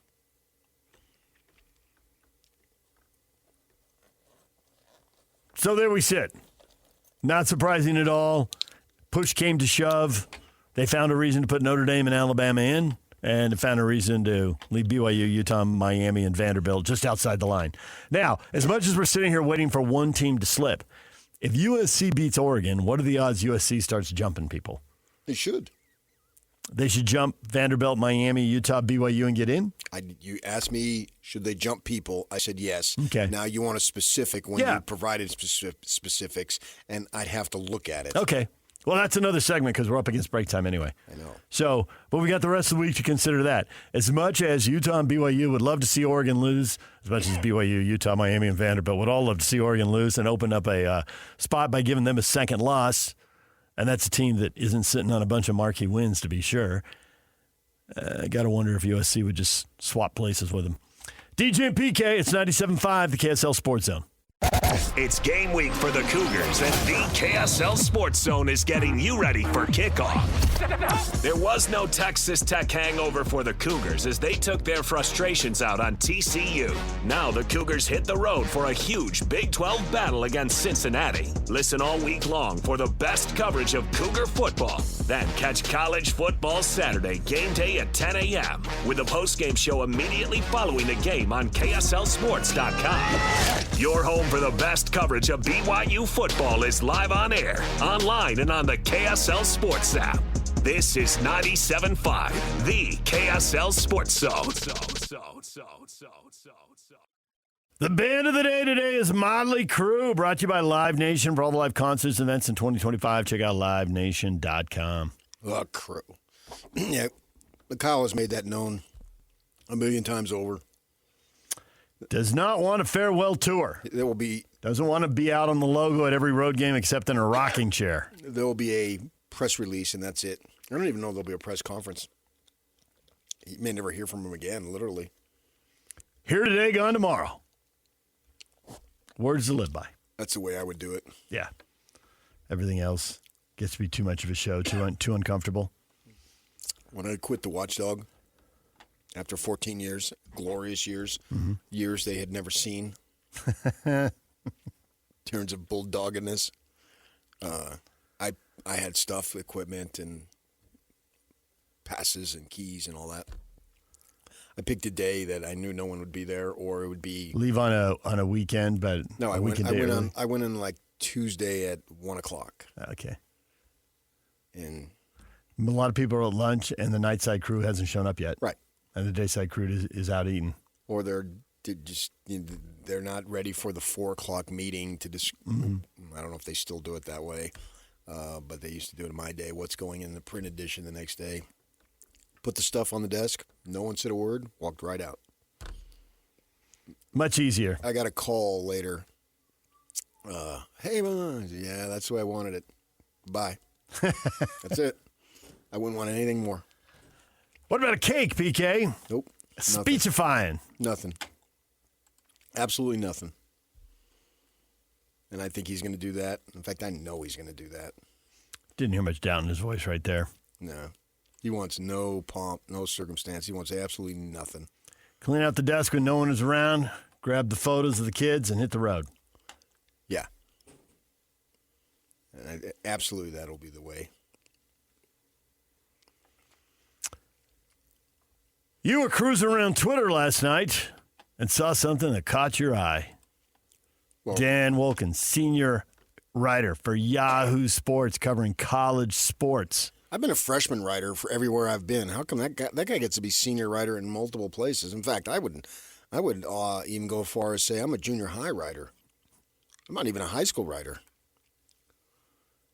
And, he just went after Utah, didn't he? He's going after multiple teams back-to-back. He went after Utah. He went after Oregon. He went after the college football playoff chair. College football playoff chair says Oregon's still getting credit for beating Penn State, even though the Nittany Lions fell off after their game. Nicole Auerbach tweeted that out. Dan, comments like this will get the committee replaced by AI within the next 3 years. He saw someone criticizing Oregon. He said, that's fair. Oregon's 9-1, but it's a weak 9-1, and nobody's really talking about it. How about the Iowa win, though? That doesn't count for anything? Apparently not. He didn't go into it, but he called it a weak 9-1, which Iowa would clearly be the marquee win. He's definitely downgrading Penn State, which that's it. There you go. Those would be the top two, and Penn State's obviously that sent them into a tailspin they have not yet recovered from. And then he says, I keep looking at Utah's schedule to see if there's something I've missed. Garbage non-conference schedule. Got spanked by Texas Tech. Lost to BYU, and the best win over Arizona State, who didn't have their quarterback. This committee is out of its mind. This committee owes Utah an apology. He also said, an hour earlier, he said, the committee continues to love Utah for some reason. Very cool that their AD got implanted on the committee. Well, implanted. What's this, Pamela Anderson here? Apparently. Yeah, I don't think that has anything to do with it. I don't think anything budged with Utah from because he wasn't on the committee at the start to now. Nothing's really changed. That's sort of if you want to consider it a cheap shot, I would consider it an observation that's irrelevant. Dan also went after Texas. Texas is done. Well, where's Texas? Where did they fall to? They got their third loss, and they dropped all the way to 17. Who cares about that? Yeah. Do we really care who's 17? No, we really don't. Yeah. I guess the only thing is with A&M on their schedule, how quickly and how high can they climb with that win? It would be the last week of the season. You'd have to make a 7-spot jump. Yeah. Maybe a couple teams in front of them and lose. I mean, who cares? Yeah. Does 17? They're done. Hence, they're done. But Dan's not exactly pumping anybody up. He's ready to sounds like he's ready to knock Oregon out, but who would he replace him with? He doesn't go into that. Well, Oregon has an opportunity here, and they've got a brand name, so they have a leg up before it even starts, always. That's a fact. And that has nothing to do with Big Ten. They had a brand name in the Pac-12. Right. And so... It's good to have both. You want to have the conference brand working for you, but you also need your individual brand working for you. Indiana's working on that individual part here the last 2 years. They get to ride the Big Ten. And that game against Indiana, it's not like they got blown out. It was at home. But I think you got to give them credit for beating Iowa, as much as we don't want to look at that. And I think in Northwestern is decent. Then Iowa loses to Iowa State, so give people credit for beating Iowa State. Or Iowa State's had too many losses in the Big 12. Maybe they've had too many losses in the Big 12. See, I don't want to. I want to just focus on Oregon then, because then if you want to go to the other one, but let's wait till we're done with that. Okay. Because then you could spin yourself that, and you end up with UC Davis being ranked number 1. You know how they play that game. Yeah, I do. I remember that game. Yeah. There was a year Southern Utah clearly would have beaten Nebraska. Right.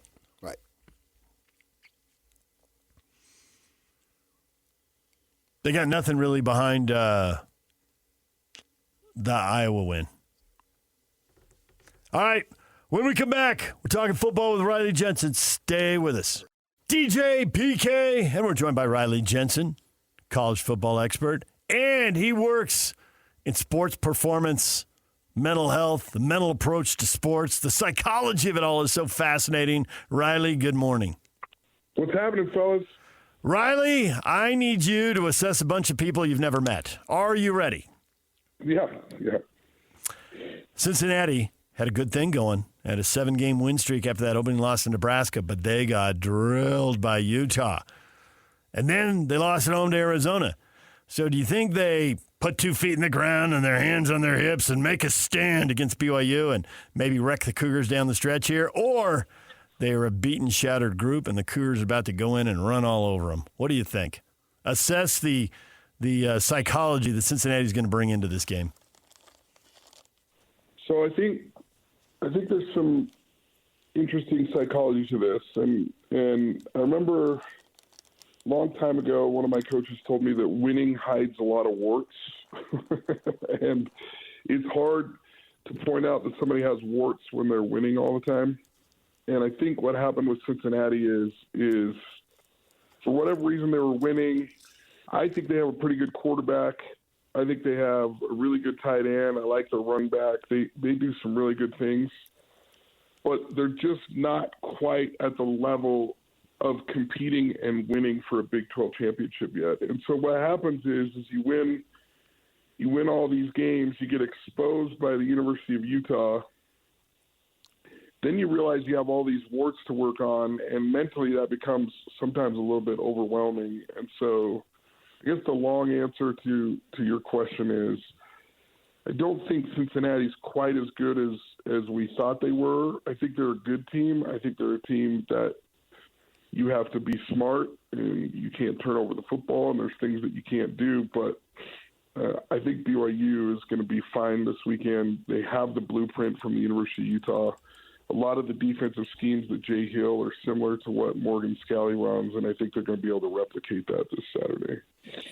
From the BYU perspective, they're in the exact same spot as they were last year. Last year, they were 9-1, going down to Tempe in the next to the last week of the season, and we know that they lost to a pretty good team.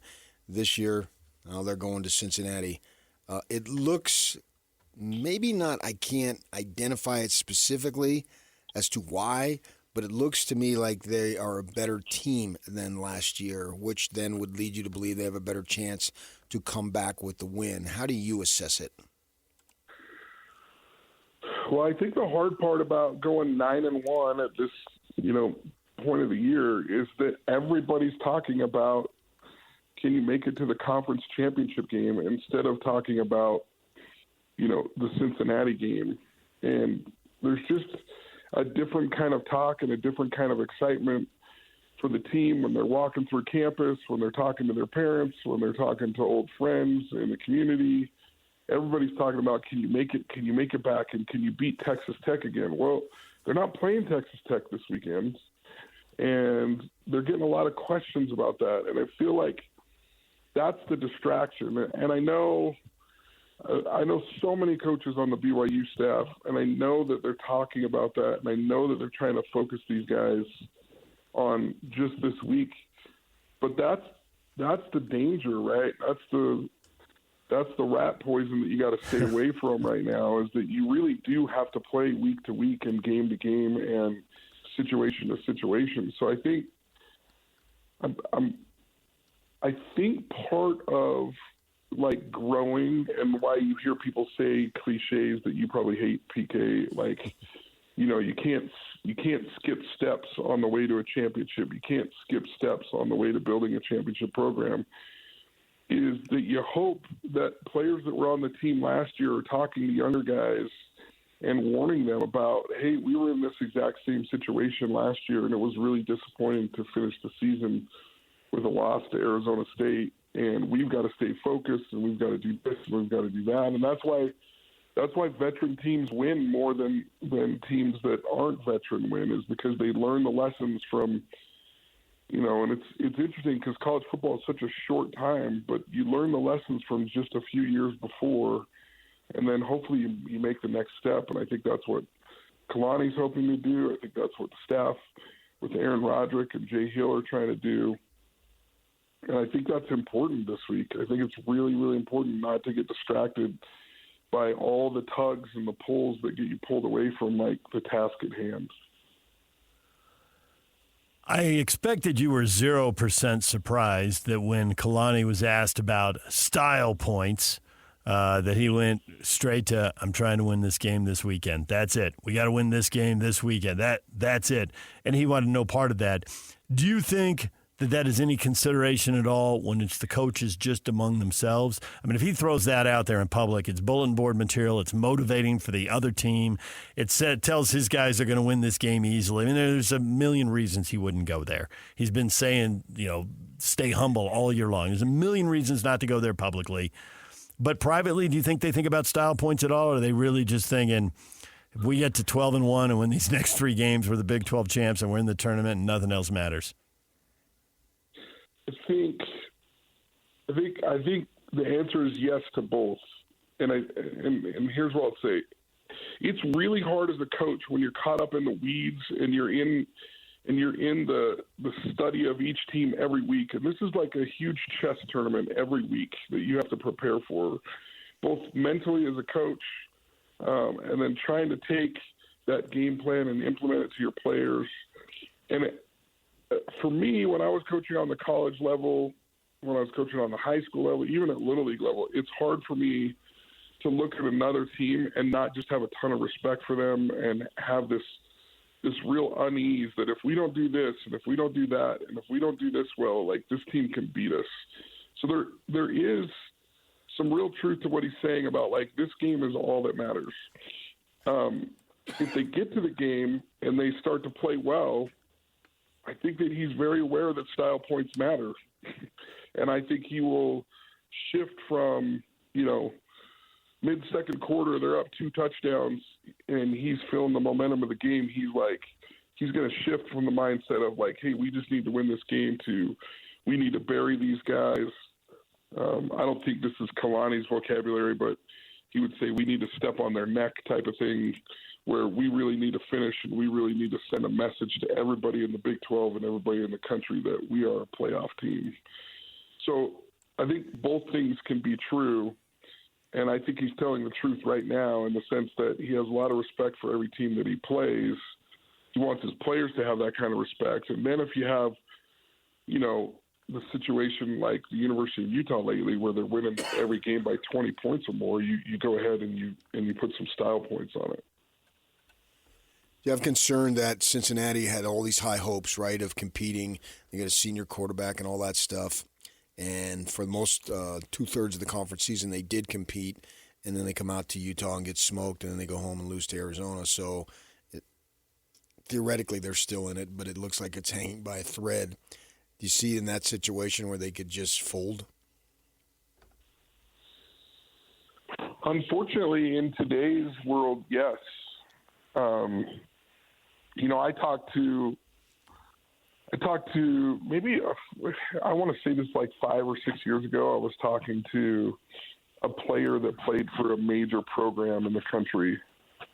And he was like, it's really hard to keep everybody motivated once you're out of the national championship hope or hype, because our fan base and our players and our coaches and everybody that's involved with our program is like national championship or bust.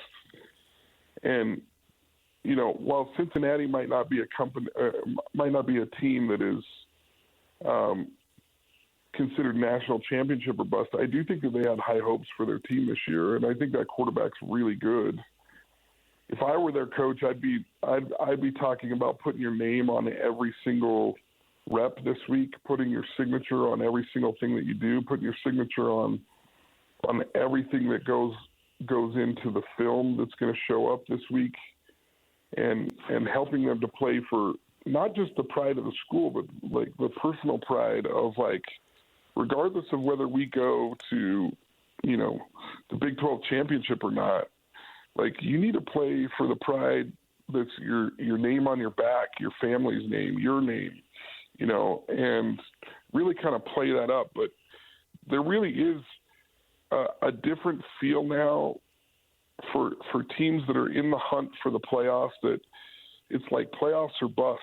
And if you don't make it to the playoffs, it's hard to keep people motivated. It's like, oh, suck. We didn't make it to where we wanted to be, Totally buy all of that, and I think that's what Ute fans were feeling after the loss to BYU. Well, that's 2 losses. How are we going to get to the conference title game? How can we possibly get to the playoff? Now they're standing here, and it may not break their way, but there is still definitely a path.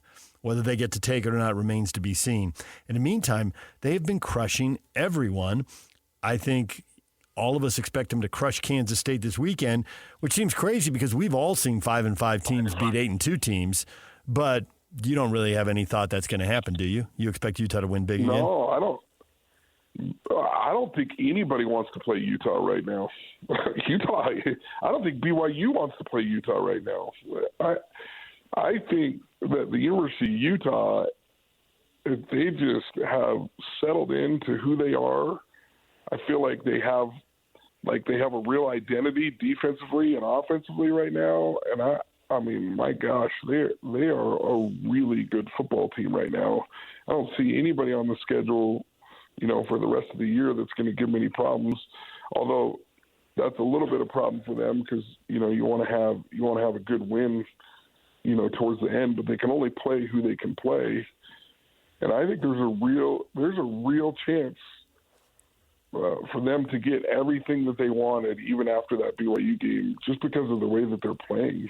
Now, they're not going to get the SEC nod or the Big Ten nod that those teams get with 2 losses. But man, you look at their body of work right now, and their only losses are to teams ranked in the top 12, top 11, and they're really putting together a resume that could make an argument. Now, just like you guys said a few weeks ago when I was all excited about where they were ranked in the college football playoff rankings, I still think that's a real outside chance, but goodness, just all you can do if you're the University of Utah is take care of what you can take care of, and then hope you put enough pressure on everybody that makes decisions. And that's kind of a fun position to be in. Have you seen anything as you've watched Kyle Whittingham in terms of body language, demeanor, or whatever it might be, to think that this might be it? He turned 66 this week. I think there's people that know him better than I do that would be able to tell you that kind of stuff. I feel like he's had the same body language for like 35 years. Yeah. It's hard for me to read him at all about like what he's thinking or where he's going. I know that in his mind there has always been that thought. He was so close to his dad, and he was so close to, he's so close to his family. And I can't remember how old his dad was when his dad passed away. 64. Yeah, so Kyle's 2 years older than his dad was. He's very aware of that. And that's what I was going to say. I know he's very aware of that.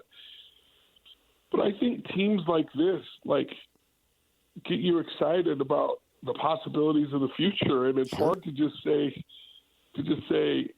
I'm just going to, right. I'm going to ride into the sunset. Because it's like, man, it's so close.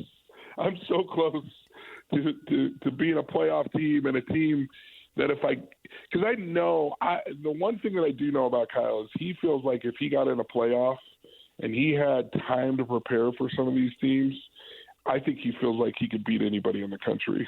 And so that's hard.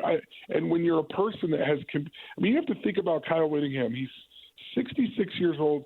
He has probably been involved with football since the age of 8 years old. I mean, it's who he is. It's what he does. It would be hard to walk away. And there's not very many people in sport. I've actually written an article about this called Sports Will Break Your Heart. Yeah. There are not very many people that get to walk away from sport on their own terms. There just aren't. If you really think about it, even the best of the best, the pros. I mean, Brett Favre retired how many times, right? And he could have retired on his own, on his own will and merit. And I think it's a hard place to be for Kyle. I don't envy his position.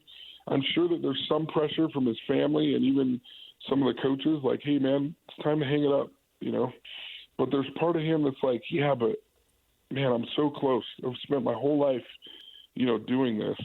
Why would I leave something that I'm so comfortable doing and I'm so motivated to do? Yeah, he's been kicking A and taking names since age 4. I mean, it's probably true. It is. He probably resents that because he's thinking, you think I was a soft 3-year-old? What do you mean, Kinahan?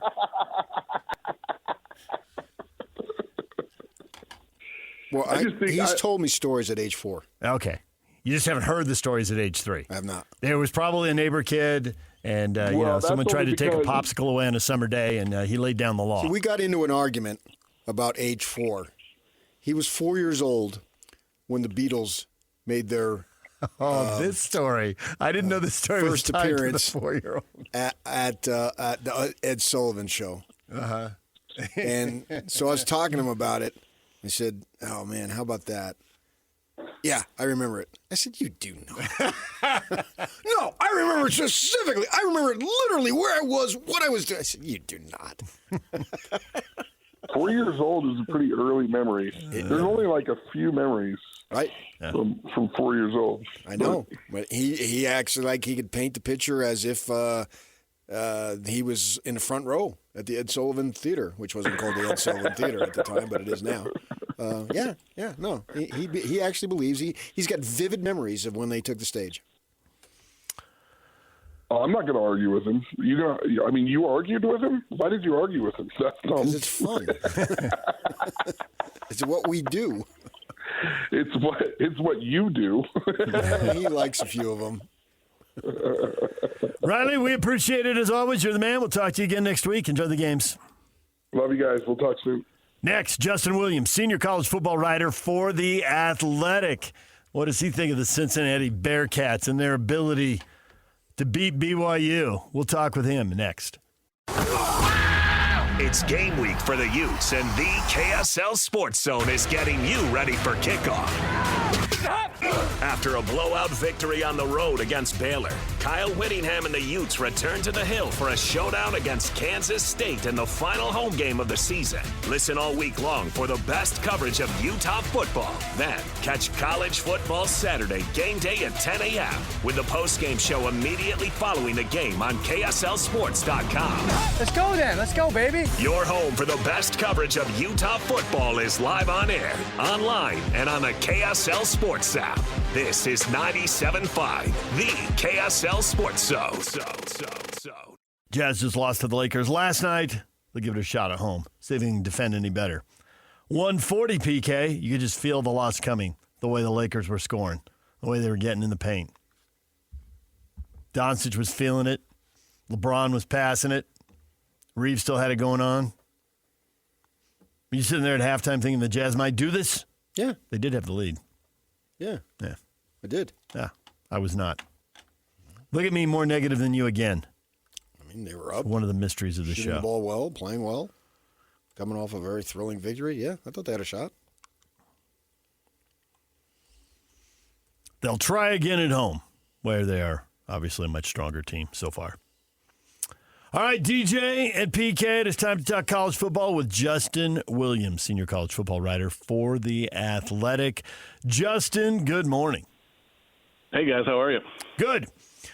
Justin, you have some experience with the Bearcats, am I correct? Yeah, I was on I live here in Cincinnati. I was on the beat for about 5 years during the Luke Fickell years. So as a senior college football writer, you are now responsible for much more than the Bearcats. But I'm wondering, you're still there. You still know people. You still have some idea what's going on here. Is this a team that is ready to make a stand, and this is the exact wrong time to play them because after 2 losses they're going to turn this thing around? Or is this a beaten up, broken team, and BYU is going to come in here and get it done, and there's no doubt in your mind? And then there's everything in between those two things. Where are you right now as you look at this game?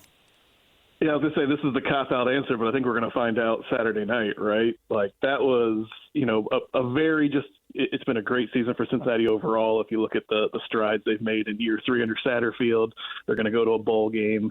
But what a disappointing, disheartening loss that was for them last week at home against Arizona, because just like, BYU, Cincinnati was in position to control its own destiny in the Big 12. And this is still a huge game.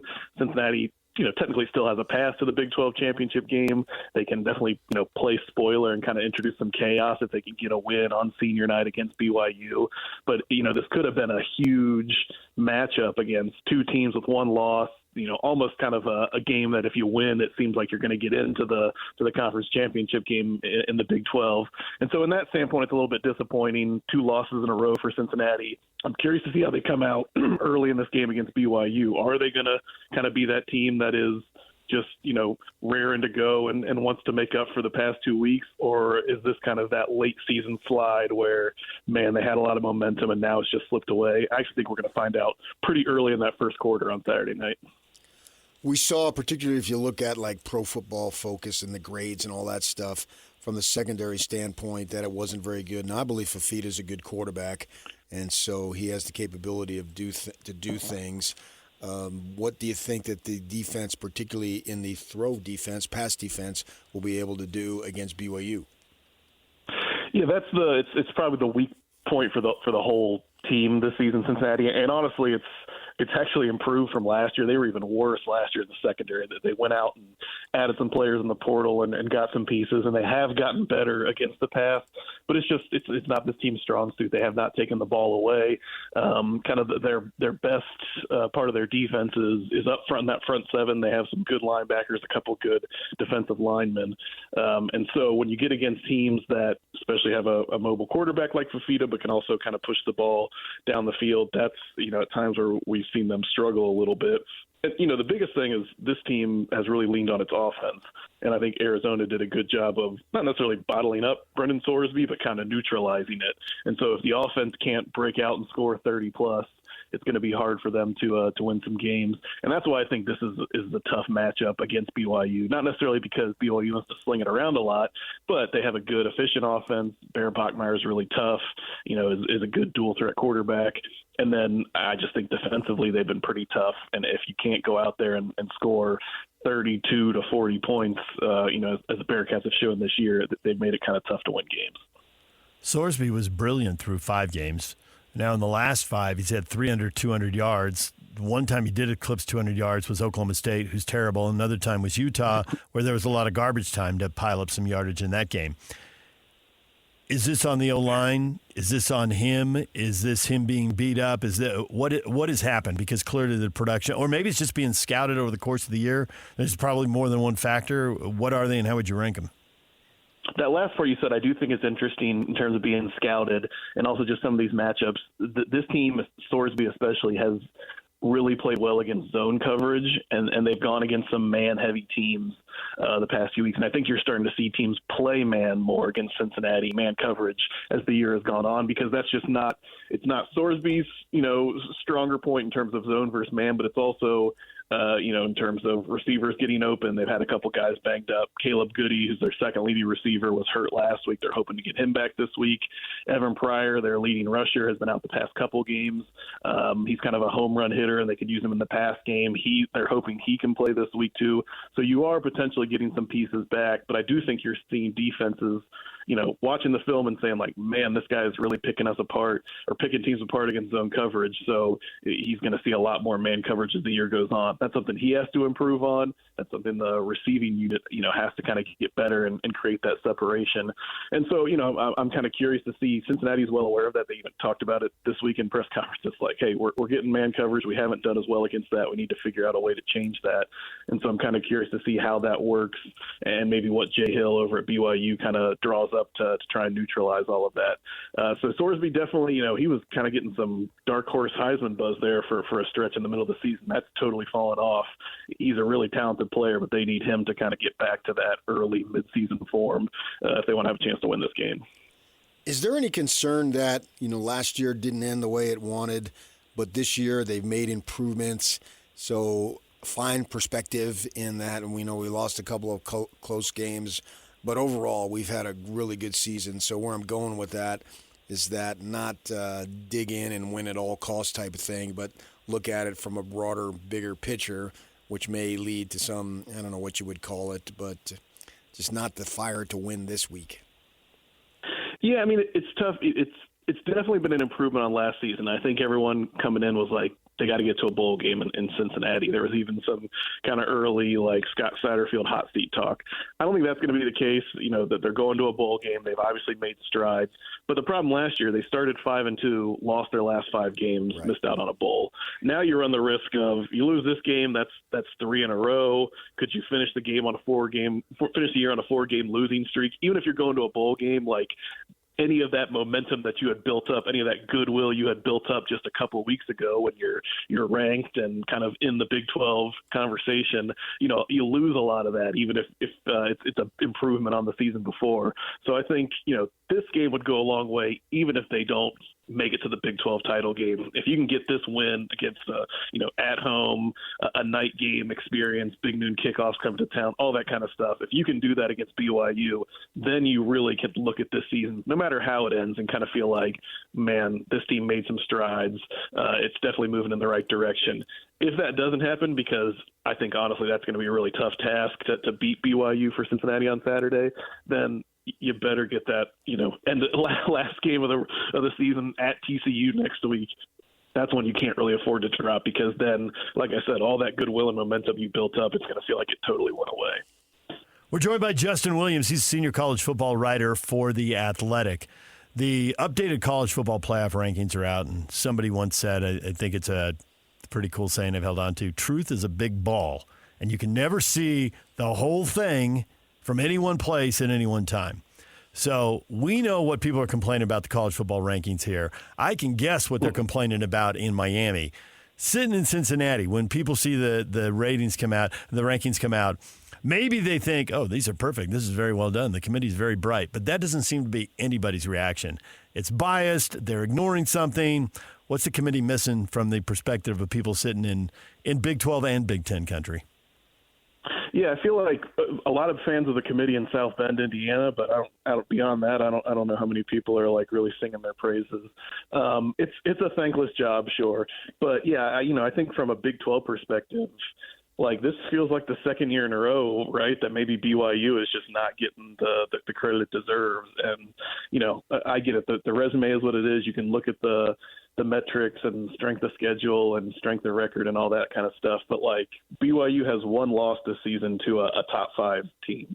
And, I can totally understand why that's frustrating. And I think from a Big 12 perspective, you have a lot of people saying like, if this team gets to the Big 12 title game, even if they were to lose to Texas Tech again, like that, to then shut them out for a SEC team that has 2 losses or even 3 losses, or a Big 10 team, that kind of doesn't necessarily seem fair. So that was, I think one of the main takeaways, whether you're watching it in Provo or whether you're watching it across the country, is you're always going to get the accusations of SEC bias or even Big 10 bias. But to me, it's just like, man, this BYU team 2 years in a row, I'm sure is kind of sitting there thinking, what more do we have to do to appease this committee? So Big Noon's going to be there, right? Yeah, Big Noon will be there, and then they'll take an 8-hour break or so before the 8 p.m. local time kickoff. Ooh, that could be dangerous if Urban Meyer's got 8 hours to kill in Cincinnati. He'll visit his old stomping grounds. He's a Cincinnati grad. So he'll find plenty. He is. Who gets to claim Urban Meyer more, Ohio State or University of Cincinnati?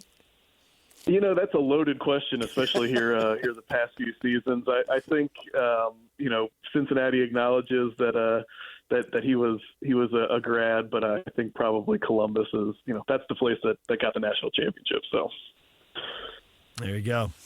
Well, Justin, we appreciate the time. Thanks for coming on, talking a little football with us, and enjoy the game. That should be a great game. Looking forward to it, and hopefully we get to talk down the road. All right, thank you, Justin. Justin Williams, senior college football writer for The Athletic, joining us here on The Zone. DJ and PK, it's 97.5, the KSL Sports Zone.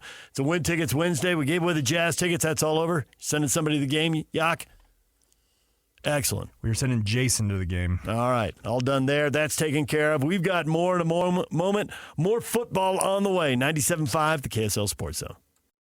You've been listening to The Zone for decades. Yes!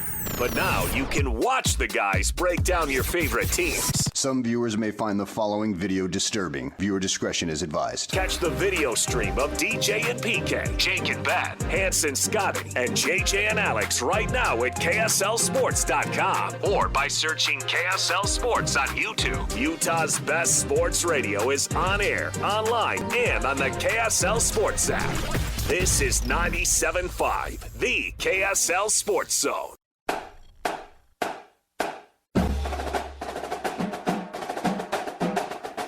The Mr. Mac, Utah County High School Player of the Week this week, Orem High School's Lopeti Moala Jr. He had 8 tackles, 3 tackles for a loss, 1.5 sacks, and he caught a touchdown pass as Orem beat West 34-7 in the state semifinals. Don't miss KSL Sports coverage of the Utah High School Activities Association's state championship tripleheader at Rice-Eccles Stadium. Thursday, it starts at 10 a.m. on KSLSports.com, the KSL Sports app, or here on the KSL Sports Zone. The Utah County Player of the Week Award, proudly presented by Mr. Mac. No one buys, no one sells, no one cares the way they do. Absolutely no one. No friggin' way. Right? There it is. Talk about care. I mean, he did define care. Maron. Got a question up on our Facebook page. And this is intriguing. I don't know that it'll happen. I guess it's impossible to know now, but it's intriguing to think about. ESPN's mock draft has the Jazz taking Cameron Boozer, the son of Carlos Boozer. Who wouldn't sign off on that right now? As the son of Carlos Boozer, would he love to play for the Jazz? I think he would. 22 points, 10 boards, 4 assists. Off to a good start through 4 games. Now, I've watched this young man play many times, including last night. Mm-hmm. They were playing, Kansas. And, yes, I would take him because it's sort of like a little bit of, let's make a deal. You got something on door number 1. Do you want to go to door number 2 or door number 3 or whatever it might be? That show is still running all these years later.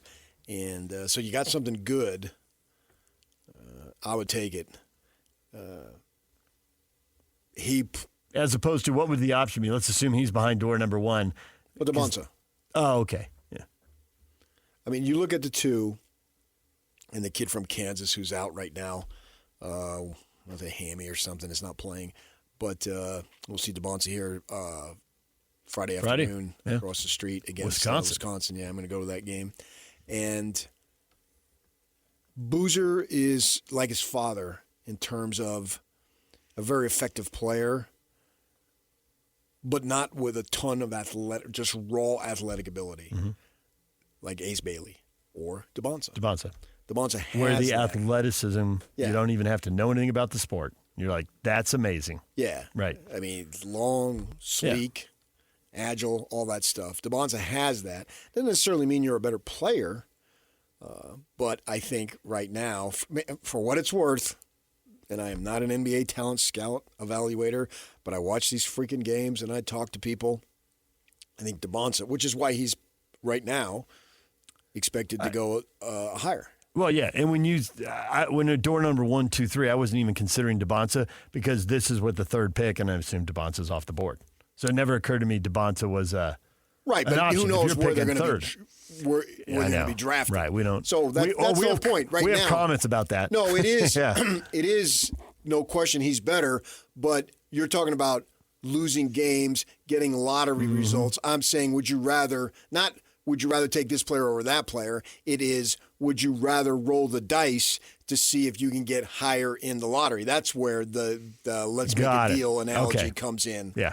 But to me, Boozer is a very effective player. He knows how to play. His dad is right there. He was there again last night. I'm sure he's helped him prepare for what is ahead, what's going to be ahead, all those types of things. It looks like he's a very active father in the young man's life. He has another twin on the team who has a shot to play in the NBA. But right now, it looks like Cameron is a better player and is going to go high.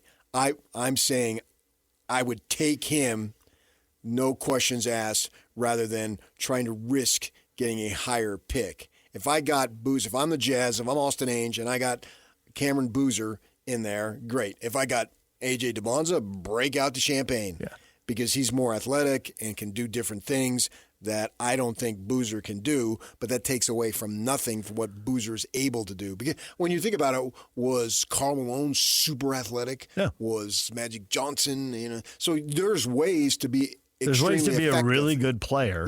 Yeah, without being the high flyer. It's just that A.J. DeBonza is blessed with more athletic ability overall, and you can see it when you watch them play. I believe that Mark speaks for a lot of people when he says the Jazz picking 3rd. We all know that's not how the lottery works. I took this when I saw you posted this.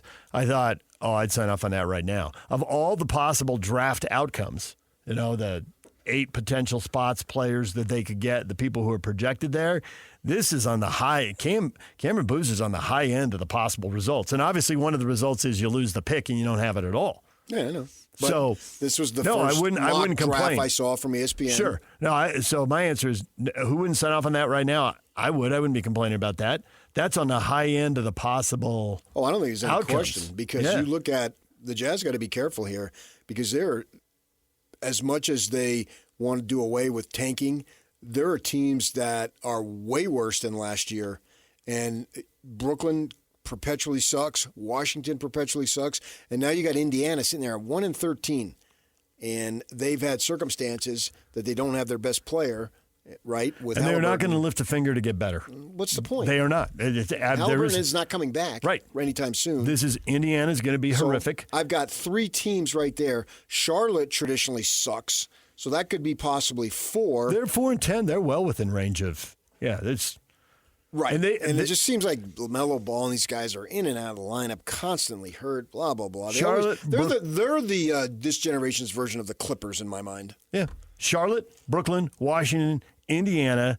There's really no hope for any of the 4. And then you go on the other side, our side, New Orleans, Sacramento, Dallas, Memphis. The Clippers are below the playoff line now, but I can see them getting better and winning some games. Because I think they lose their pick to OKC also. New Orleans loses their pick, but they don't appear capable of doing anything. No, they've already changed coaches. Yeah. And didn't even get through the first month. So to your point, for people who are driving and couldn't add that up, you just listed let's assume the Clippers are at least a C- or maybe Memphis D+ team.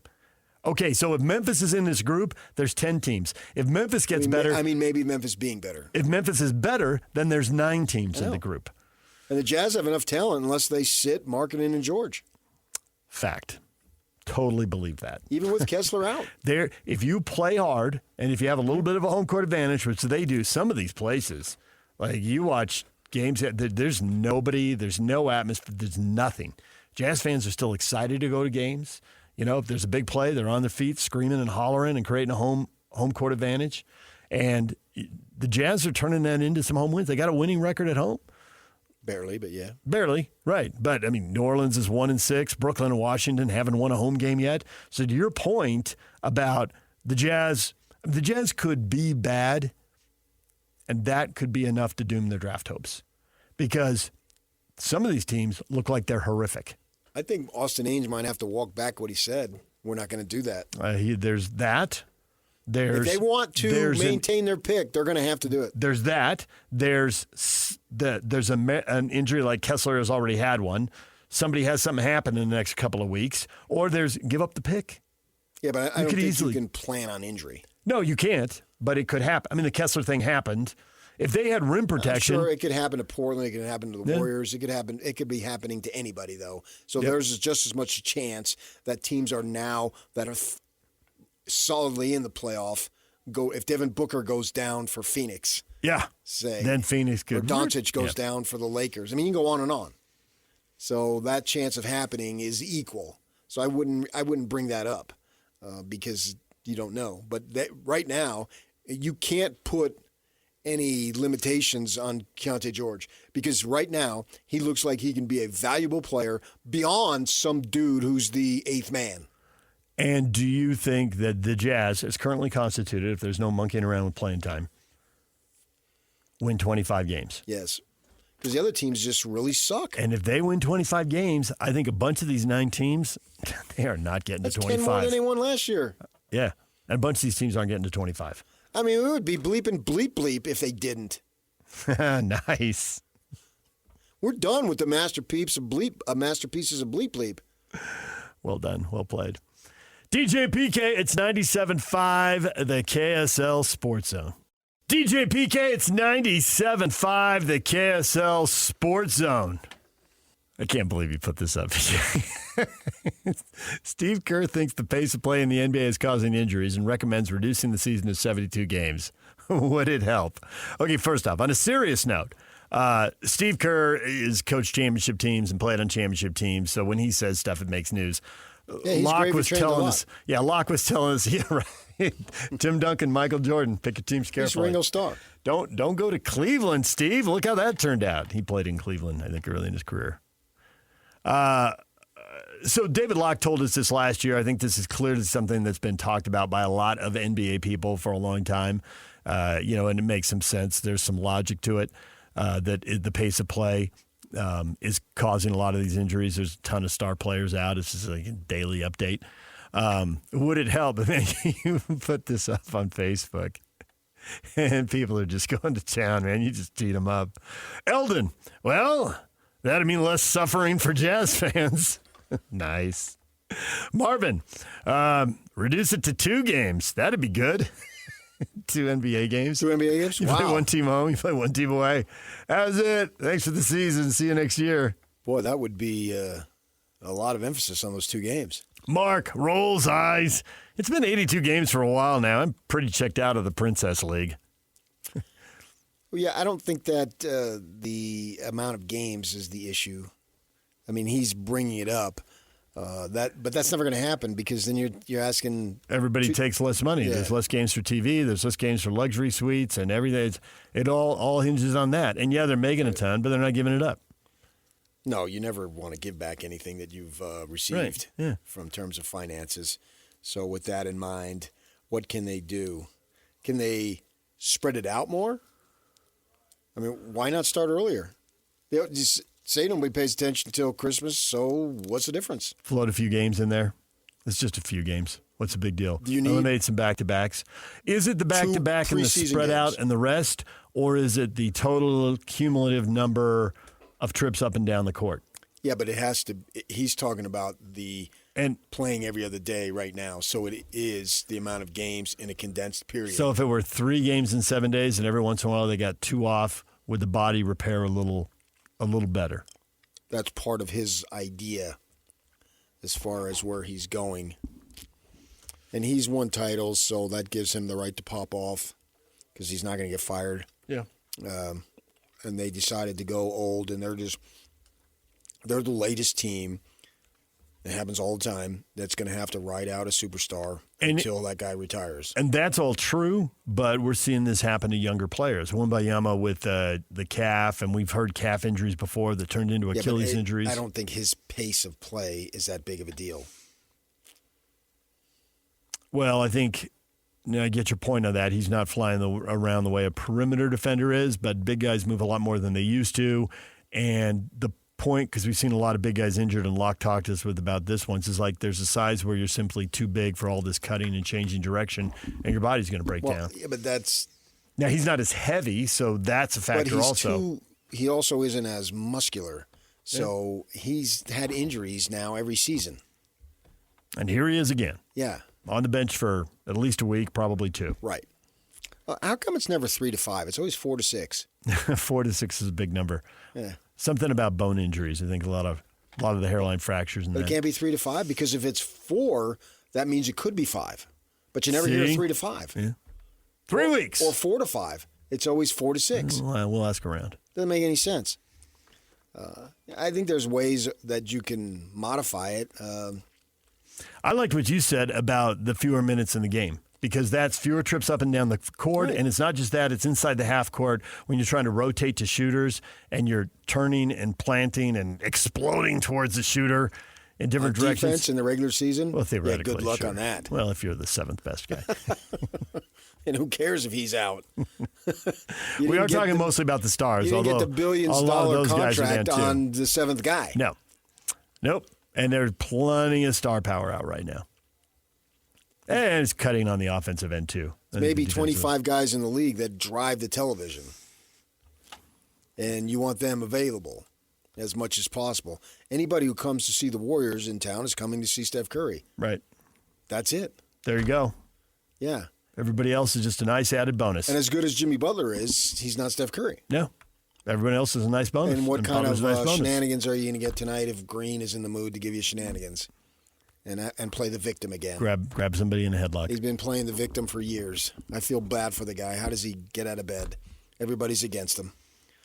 So that would be one thing I would tell these guys. Don't play the victim. The Joe working stiff doesn't want to hear it. I get that the playoffs, there's way more energy spent in the in the playoffs than in the regular season.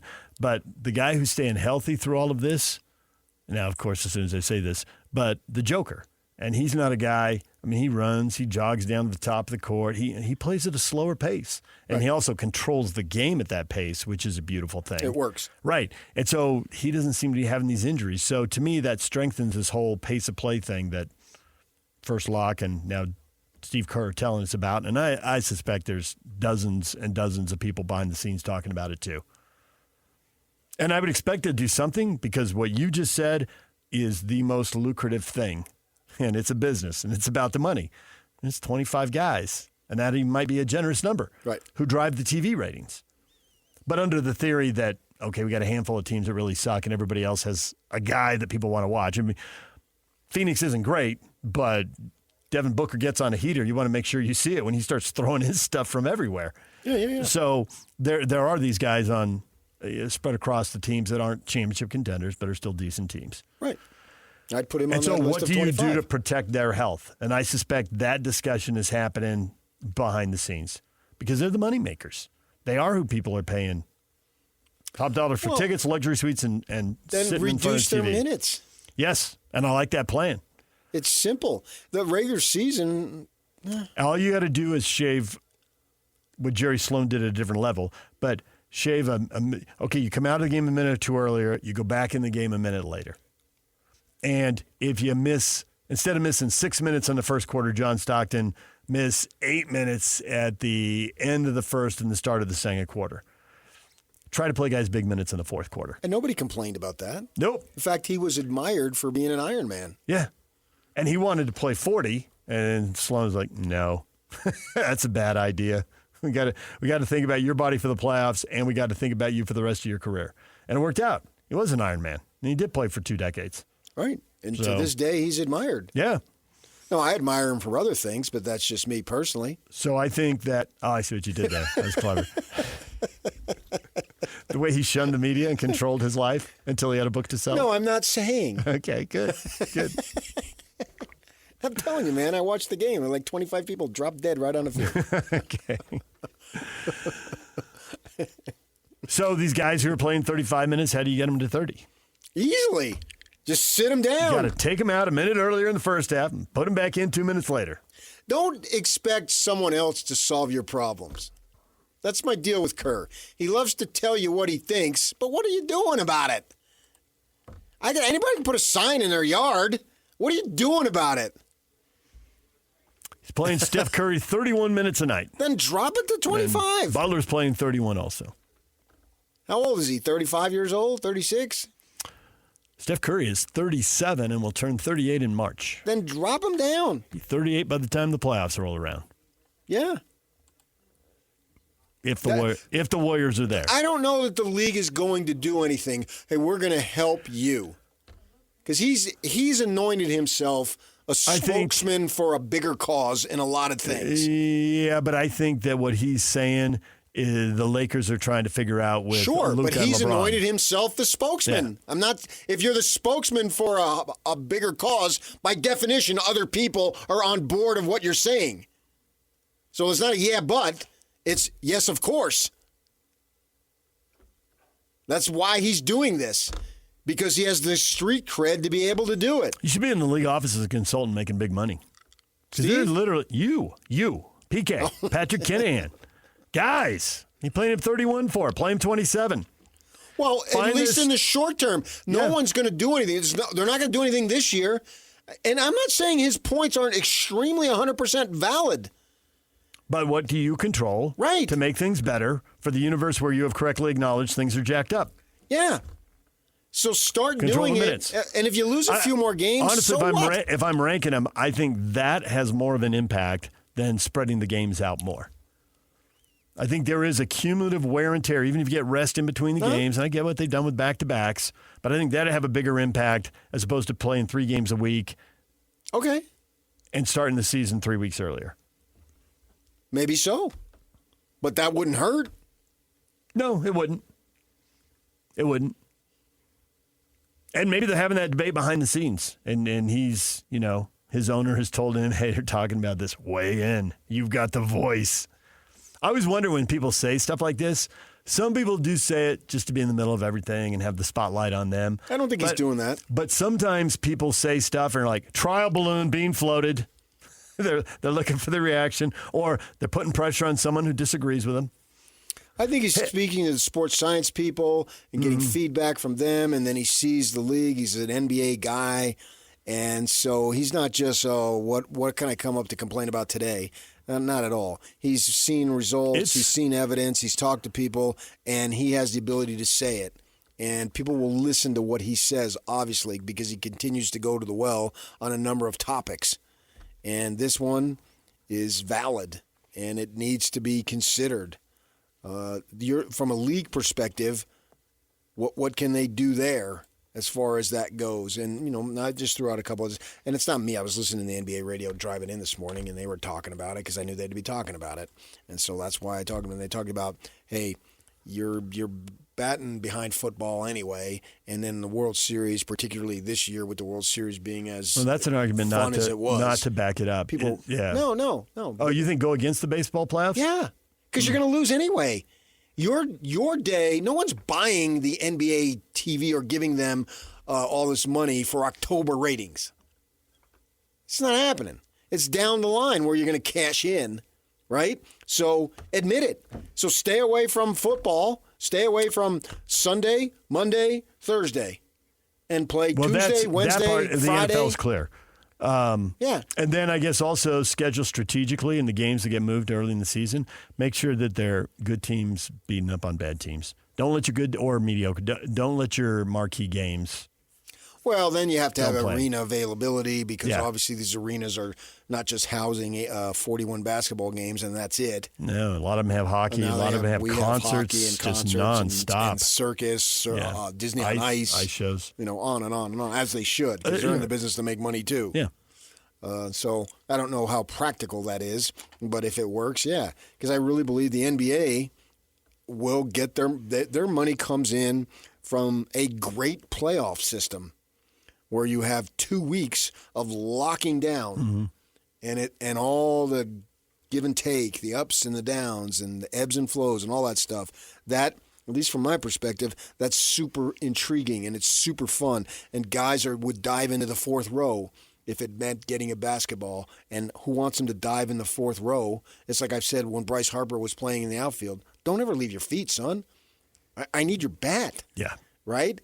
Unless it's the playoffs. Do not jack up a wrist or a shoulder diving for 1 out in one regular season game. In May. No. Or June. It doesn't make any sense. The Phillies GM is at the end answering about why the season was a failure because they lost to the Dodgers in the NLCS. Right. It's clearly about the playoffs. And so now they stick him at first base because they want his bat. So it's the same thing with the NFL or the NBA here.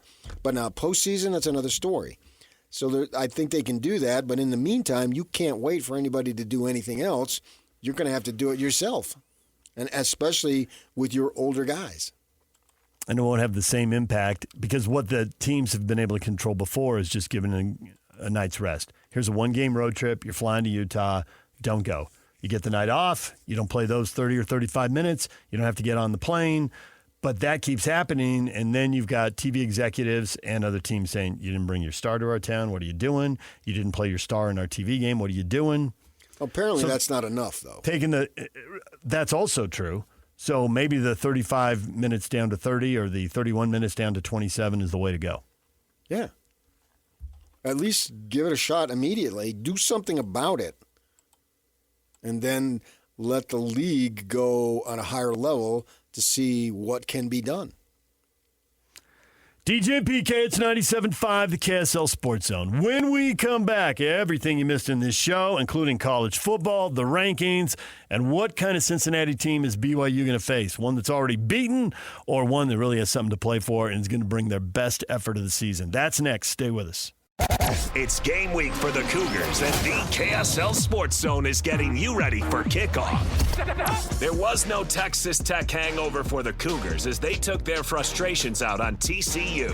Now the Cougars hit the road for a huge Big 12 battle against Cincinnati. Listen all week long for the best coverage of Cougar football. Then catch College Football Saturday game day at 10 a.m. with a postgame show immediately following the game on KSLSports.com. Your home for the best coverage of BYU football is live on air, online, and on the KSL Sports app.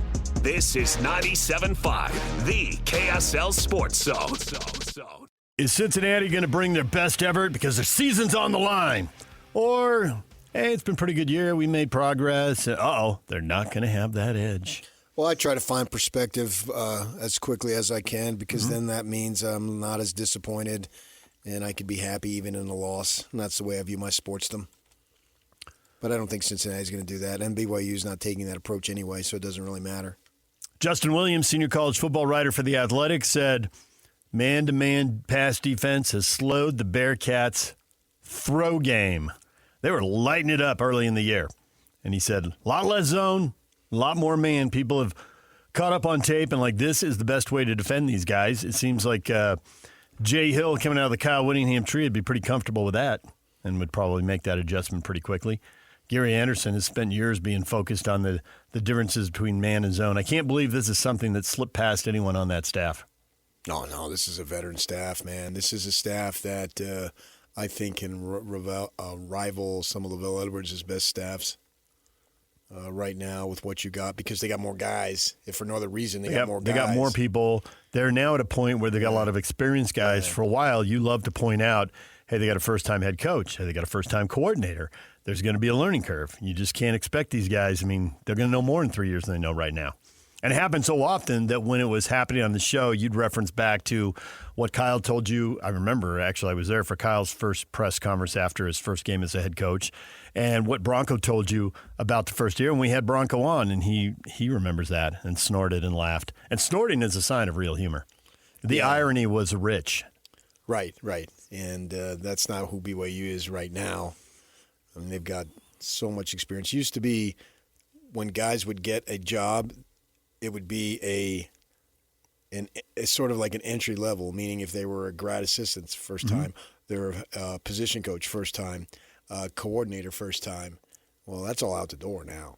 No, not anymore. I mean, they got guys who've been there for a long, long time. So with that in mind, you can look at it and say, wow, not much is going to get past these people, and I think that's just a fact. I expect them to be as prepared as you possibly can, because they know the stakes. I mean, everybody knows the stakes. They were so close last year, and they're there again. Yeah. So get it across the finish line. If 2 or 3 things happen, they literally could clinch a spot. But even if it doesn't happen or they don't happen, effectively they've clinched a spot. Go out and beat a UCF team that's playing out the stretch. Has to travel across country on Thanksgiving. Who wants to do that? You know what I mean? One thing to go to Florida to end it. There's one thing when the Utes did it last year, they got to go to Florida and at least go to good weather and all that, and they won the game. Hang out. We had Kearney Reed. I think he took his family and they did some Disney World stuff after. But do you want to leave the warm weather to go to the cold weather, to play at elevation, to play against a better team that's fully motivated with a lot to gain by one win on their senior day? Yeah, it's their senior day, and they're 3 hours of good football away from a big celebration for sure. Yeah, so I guess it's 98% is on the line Saturday night in Cincinnati, and Saturday night here for that matter. So this is so, I don't know what the word is, just odd that we have the exact same circumstance in terms of implications 1 year later at the same time. So I'm so jacked for this game, and it's going to be another fun Saturday of football, and the Utes get to play in the daytime. Riley Jensen, Justin Williams, both talking about this game. Riley joined us at 8 o'clock. Justin was on right back-to-back with him at 8:30. You can get those interviews wherever you get your podcasts. Riley, he comes on every week. I thought Riley was interesting. It's like nobody wants to play the Utes right now. No team in the country. That was his take. Nobody wants to play him. Too hot, too much confidence, too physical. I disagree on that. Ohio State's ready to play him? I think Bring him on. I think Texas Tech is ready to play him again? Because I think Texas Tech is tired of hearing, it was a 3-point game in the fourth quarter. Mm-hmm. And they did have their backup quarterback. I think Texas Tech is also tired about hearing about we haven't been in the Big 12 title game. You haven't won a Big 12 conference championship. That the playoffs are a big deal, and they will certainly celebrate that. But I think but I don't think those guys have or haven't. No, but if you live in a community and you hear it over and over, doesn't it have some effect? I think that's more of the fan base. Mm-hmm. This is like the idea with the Red Sox and the Cubs curse. And those guys were not even born when that thing was started. I think for them, Texas Tech wants to silence all doubters. And if the Ute people are running their mouths, not that they are anyway, but if they were, that they would want we'll beat you again. Because they're most likely going to have to beat a team a second time. This seems like a high probability. Yeah. And BYU wins out. It'll be BYU a second time. It could be Utah a second time. I think that's it. I don't know if the tiebreakers could work. Could the tiebreakers work out if Arizona wins a couple more games? I'm sure. Is there some tiebreaker out there? Because Texas Tech would probably like, oh, you guys beat us? Oh. Take care of this. I think there has to be multiple. You mean ASU? You said Arizona. I meant ASU. I'm sorry. I just wondered if there's some tiebreaker scenario. Because we don't even know if you it's going to just be. got under the skin of every Sun Devil fan in the history of Sun Devil fandom. And the same thing it's more about ASU when they say Arizona. That just drives them nuts. Yeah, and I hate that, so I'm sorry I made that mistake. I've heard people backwards. Egregious, I cannot forgive you. Okay, that's fine. No, it's not. You will be banished to hell. Sure it is, yeah. I think that, that could happen. Because if it were BYU, Utah, and ASU, wouldn't ASU have it? They beat Tech. You guys didn't. But I don't think that would carry the weight because they've been so hammered by injury. I mean, just look at last week. They literally need the final seconds to beat West Virginia. Mm-hmm. I mean, any win for this team right now is a good win for the circumstances and the hand that they've been dealt. And it sucks for them, but so be it. I think the thing looking at Texas Tech's schedule is they played most of the best teams. They played BYU and beaten them. They played Utah and beaten them. They played Houston and beaten them. Now they played ASU and lost. Yeah, so to your point, the odds of a rematch, it would only be Cincinnati is the only team sitting on 2 losses. I don't think it's going to happen either. I think BYU is going to beat Cincinnati, and it's going to be BYU. I think they need Utah to lose, and that ain't going to happen. So Cincinnati's got no – yeah. They got a mathematical chance only because mathematics dictate that they have a chance, but they have no practical chance. By Saturday night, even the math will work against them, I bet. Obviously, yeah. And so with that in mind – here's the deal, and you complain about this about me all the time, so you're going to enjoy this. I pick the favorite too often. I pick chalk too often. You go with the brand. The chalk, the favorite, the powerhouse brands have been winning the last 2 weeks, both inside the Big 12 and in the college football play. There have been small exceptions. I mean, Cincinnati fell to Arizona, maybe, okay. Oklahoma beat Alabama. Don't some of these underdogs, don't some of the upsets, doesn't somebody who's okay but not great have to be somebody who's really good? The history of college football says we're not going to go a month without this happening, are we? Doesn't it have to be some craziness? Don't you have to see a score and a ticker and think, how is that happening? But we're talking about BYU and Utah. I'm not talking about I don't care what goes on in the other stuff. Well, I think you do. I mean, BYU can win 3 games and just take care of business, and then they're in the ticket. They're in the playoff. They punch their ticket. The Utes definitely care about what happens in the other stuff because they not only have to win, they need some help. They need help to get into the Big 12 title game. They need help to get in the playoff. They need something to break their way. Yeah, and then that would be Cincinnati.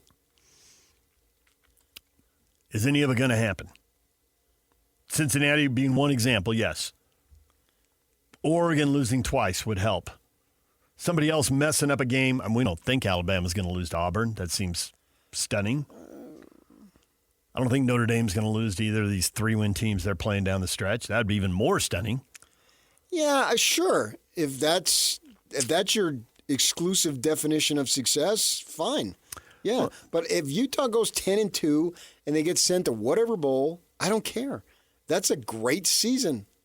This is some concocted version that didn't let you in. Yeah. It's like, so what? Yeah, you want to be in. Right, but if you're not... That's so what? But that doesn't take away from the phenomenal accomplishments. I totally agree. I totally agree that 10 wins is a great season. And you should fist pump and you should celebrate. And there's no guarantee win 10 wins is coming around again. For the Utes, they've been super fortunate. For the last decade, it has come around on a fairly regular basis. They have put together a bunch of double-digit win seasons. Off the top of my head, I would guess 6. So the man who turned 66 in 48 hours said he couldn't retire last year because it was just a sour note. He said that at Big 12 Media Day. And I was surprised he said that. It was more definitive. It was inching up closer to the retirement line, which I suppose the math tells you year by year he must be doing. Yeah. So and 10-2, in my mind, he can't go out on that and say, I coached a good team to a good year. Right. And anybody who argues that is wrong. They're just wrong. And we lost to a team whose budget is way bigger than us, and we lost to our rival, which has been a lot of times a 50-50 by 3 points. You're going to lose sleep over that? then you're just never going to sleep. You're like New York. Nice. Thanks, Frank. You're the coach who never sleeps. In the city that never. I mean, yeah, you've done just about all that you can do, and that's plenty good. Man, Okay. I would take a 10-2 season every freaking So year. And if some committee decides we're not good enough, bleep them. Here's the problem. You are me in this moment. You are way too rational. And it's because you didn't grow up with a team that your whole heart and soul was sunk into. I get the Ute fans. I get the Ute fans. Yeah. Their whole heart and soul is in it. I got it. And they're 10-2. And rationally, you're spot on. Like everybody that you should walk around with heads held high. People should renew their season tickets, assuming they can afford it as the price goes up. But like the quality of football, the quality of entertainment, excellent. Yeah. Excellent. And this is everything I believe about BYU last season because this was their role last season. 10-2, excellent season. They didn't get in. They beat SMU on the road. I think there's a great argument to put them in. It didn't carry the day. It apparently didn't even come close to carrying the day. But nonetheless, 10-2, excellent season. Right. And you're right. I don't have that fan passion. And that's, I think, what drives the. I want the 10-2. I got it. But, man, I think what you said, who were we talking to? I think it was Frank Dolce yesterday. And you said, this could feel like 04 and 08. Not exactly, but we could walk away at the end saying, feeling unfulfilled, like, I wish they could be tested. Playoffs, end of year, playing your best ball. How good are you? Now, this team did lose 2 games. Those teams went undefeated. There was literally nothing more they could do. Competition was much better this year. Absolutely. There's no doubt about that. And you can go through all the things like the 04 team ran everybody off the field, but the 08 team played a tougher schedule in 04, and that was close. You can go through all that. But at least they were undefeated, and they didn't lose. There were 2 weeks these guys walked off the field and thought we should have done better. Now, I also think there's 9 weeks they walked off the field and they think, that was just about as complete a dominating victory as anyone could hope for. I don't think many of us are getting yelled at in the film session tomorrow. Yeah, and I get it. So it is somewhat maddening, but if the thing was expanded to next year, they would be in. Mm-hmm. But I mean, you can always play that. So then, They keep get moving in, the bag at first base. Yeah, and then they get in and they lose by a late field goal. I do think so. They would have that too. Well, and then how about this way, DJ? You didn't get in and get pummeled when you got sent to Ohio State. So you always can believe. You can believe even if it's not true. Right. And that's true. And when we talked about this earlier this week, that to me is the reason not to go to 16. We already had a bunch of blowouts last year. We had a lot of games that were lopsided. They're the kind of game, it's our job to watch them, but we also don't have to break them down play by play. It's kind of like, how long did you have to watch Indiana and Notre Dame to think, the Hoosiers aren't doing this? This is Irish. Okay, but sure, you had 2 big brand names. You're acting like because Indiana wasn't really a big brand name. No, Tennessee, Ohio State, I thought the same thing. I didn't have to watch for very long before I thought, the Vols aren't doing this. Oregon, Ohio State. Now, that's different because that wasn't an opening round game. I was bringing up the others because they were opening round games. What's the difference? Well, because the point of going to 16 is those opening round games when 1, 2, 3, 4 play 13, 14, 15, 16. I was telling you yesterday, in the top 25, I always feel like there's 3 tiers. There's 3 tiers. Okay. And you get down to 16, you're flirting with the third tier. So under your philosophy then, why in the crap would you expand the NCAA basketball tournament? Reduce it because there's only been 2 times a 1 and a 16. So why waste my time there? Why skip all that? Okay, now we're getting far afield here and we're at the break. I actually think there's an argument to be made. If the NCAA, if they're going to keep adding 4 games at a time, just go to 96. You're going to 96 anyway. And then the thing is, because the 15 and 16s who right now just routinely lose to the 1 and 2s, they'd be 23 and 24, and I think they can beat the 9s and 10s. Yeah, but and then so if they what? win, that's just replacing the bag of moving the bag of bags. And then the next round they get smoked. No, because the next round they're playing 7-8, and they might win that too. They avoid the big dogs for a while. Yeah, but you just throw in the word might as if it's a fact. Well, they won't always. Yeah, I mean, I don't think they're going to sweep them. No, but you don't even know that it's going to occur. Well, I don't think they're going to 96, so it's all a moot point anyway. But as far as the one win, and this is where if you put your heart and soul into someone who's not a top-tier team, UC Santa Barbara has won 1 NCAA basketball game all time it was a fabulous day. Oh, they beat another diehard okay team. UC Santa Barbara basketball That's fans. not true. I will get them on the phone. There's 7 of them, and they're all on my cell phone. Right. But if you lose, if you have a good season and you qualify for the tournament and you jump up and down, where do they have the Big West thing now? In Anaheim? Wherever they have it? No, they moved. Yeah. Yeah, they have. And They've so moved around LA you arenas. cut down the nets. It's 10:30 at night. The rest of the country's in Gone bed. to bed. Yeah. I know. I stayed up to watch that game. Right. And I thought, I'm looking, I'm like, there might be 1,000 people in the gym, but I kind of doubt it. And that's good enough. That is good enough for them. Who really cares? If you should get that second win, great. Awesome. But if it never comes in your life, you're missing nothing. Well, I mean, that's true about all of sports. I'm from talking the sports perspective. Exclusively from the sports perspective. You're just looking to have a fun time. Now here, you get to put your money where your mouth is because UVU's going in there, and your fat butt better be down there at UCC Arena watching them play. Yeah. They went to BYU once. I went to the game. Well, now it's going to be regular, There right? was another gaucho in town. He and his family have since moved on. Oh, yeah. As long as the league isn't so big, with the double round robin thing. And they got teams coming and going. I'm not sure what number they're settling at. Right. Here. So you better be down there, and I'm going to be down there clad in green. I think it will be. I think it will be every year. Jump in Todd Phillips's lap when they punk him. I'll be sitting next to him, blue and gold. I'll be wearing this. I'll be wearing this No. right here. Hey, if No. you're watching tonight, I'll be wearing this. I'll be right there. No. Yeah. No. Yeah. I'm gonna get myself some UVU gear when that happens. Will they still send the limo for you two, you think, this Well, that time? was Mark Pope. Mark Pope was sending a limo. He don't need us now. Yeah. May need us again, but not now. He's got other issues at Kentucky he's got to deal So with. with that in mind, away you go. If it were a 16-team playoff right now, I assume Utah, let's just say it started today. Sure. Utah be the 12 seed, they play the 5 seed. So some Texas committee Tech. decides you're not in. To them, that was what was cool about the Rose Bowl. You didn't need some beauty pageant. Well, I like I like the one from Nova Scotia. No, I like the one from Alberta. I mean, get out of town. No, here. Win your conference, go to the game. Don't forget about Prince Edward Island, okay? And what's it?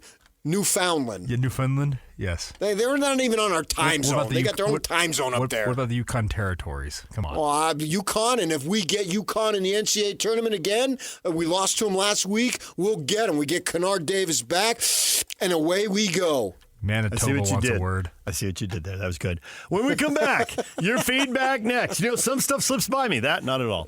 DJ PK, your feedback next. DJ PK, multiple questions this morning. Your reactions. Hilarious to some people. ESPN Mock Draft has the Jazz taking Cameron Boozer, who wouldn't sign off on that right now. Now, PK, we've already covered this. There was a lot of blowback on the thought that the Jazz would end up with the 3rd pick. That's not how NBA drafts work. And then Benjamin Smith says, I know this is very controversial, but I have Boozer 4th on my big board. I thought you'd like that. That would be a win in the draft if they're able to get to that spot. Yes. But as we've discussed, there are somewhere between 8 and 10 teams that are thinking, we're pretty bad this year. We could get to that spot. Yeah. And they're not all going to squeeze in. Right. And will the Jazz get unlucky and fall out of the top 8? Right now, I'd bet yes. They got too much talent. So barring an injury that makes the decision for them, at what point do they say, hey, we're not going to repeat the mistake from 3 years ago where we got off to such a good start that we tanked after the All-Star break, and that just wasn't nearly enough? I get Austin Ainge wasn't here for that, but lots of other people were, including Ryan Smith. I don't know that they will. I mean, they may think we'll ride it out, man. Just win as many games as we can, and if that gets you to 30. When DA got here, they didn't have a pick, and he went and got picks. Mm-hmm.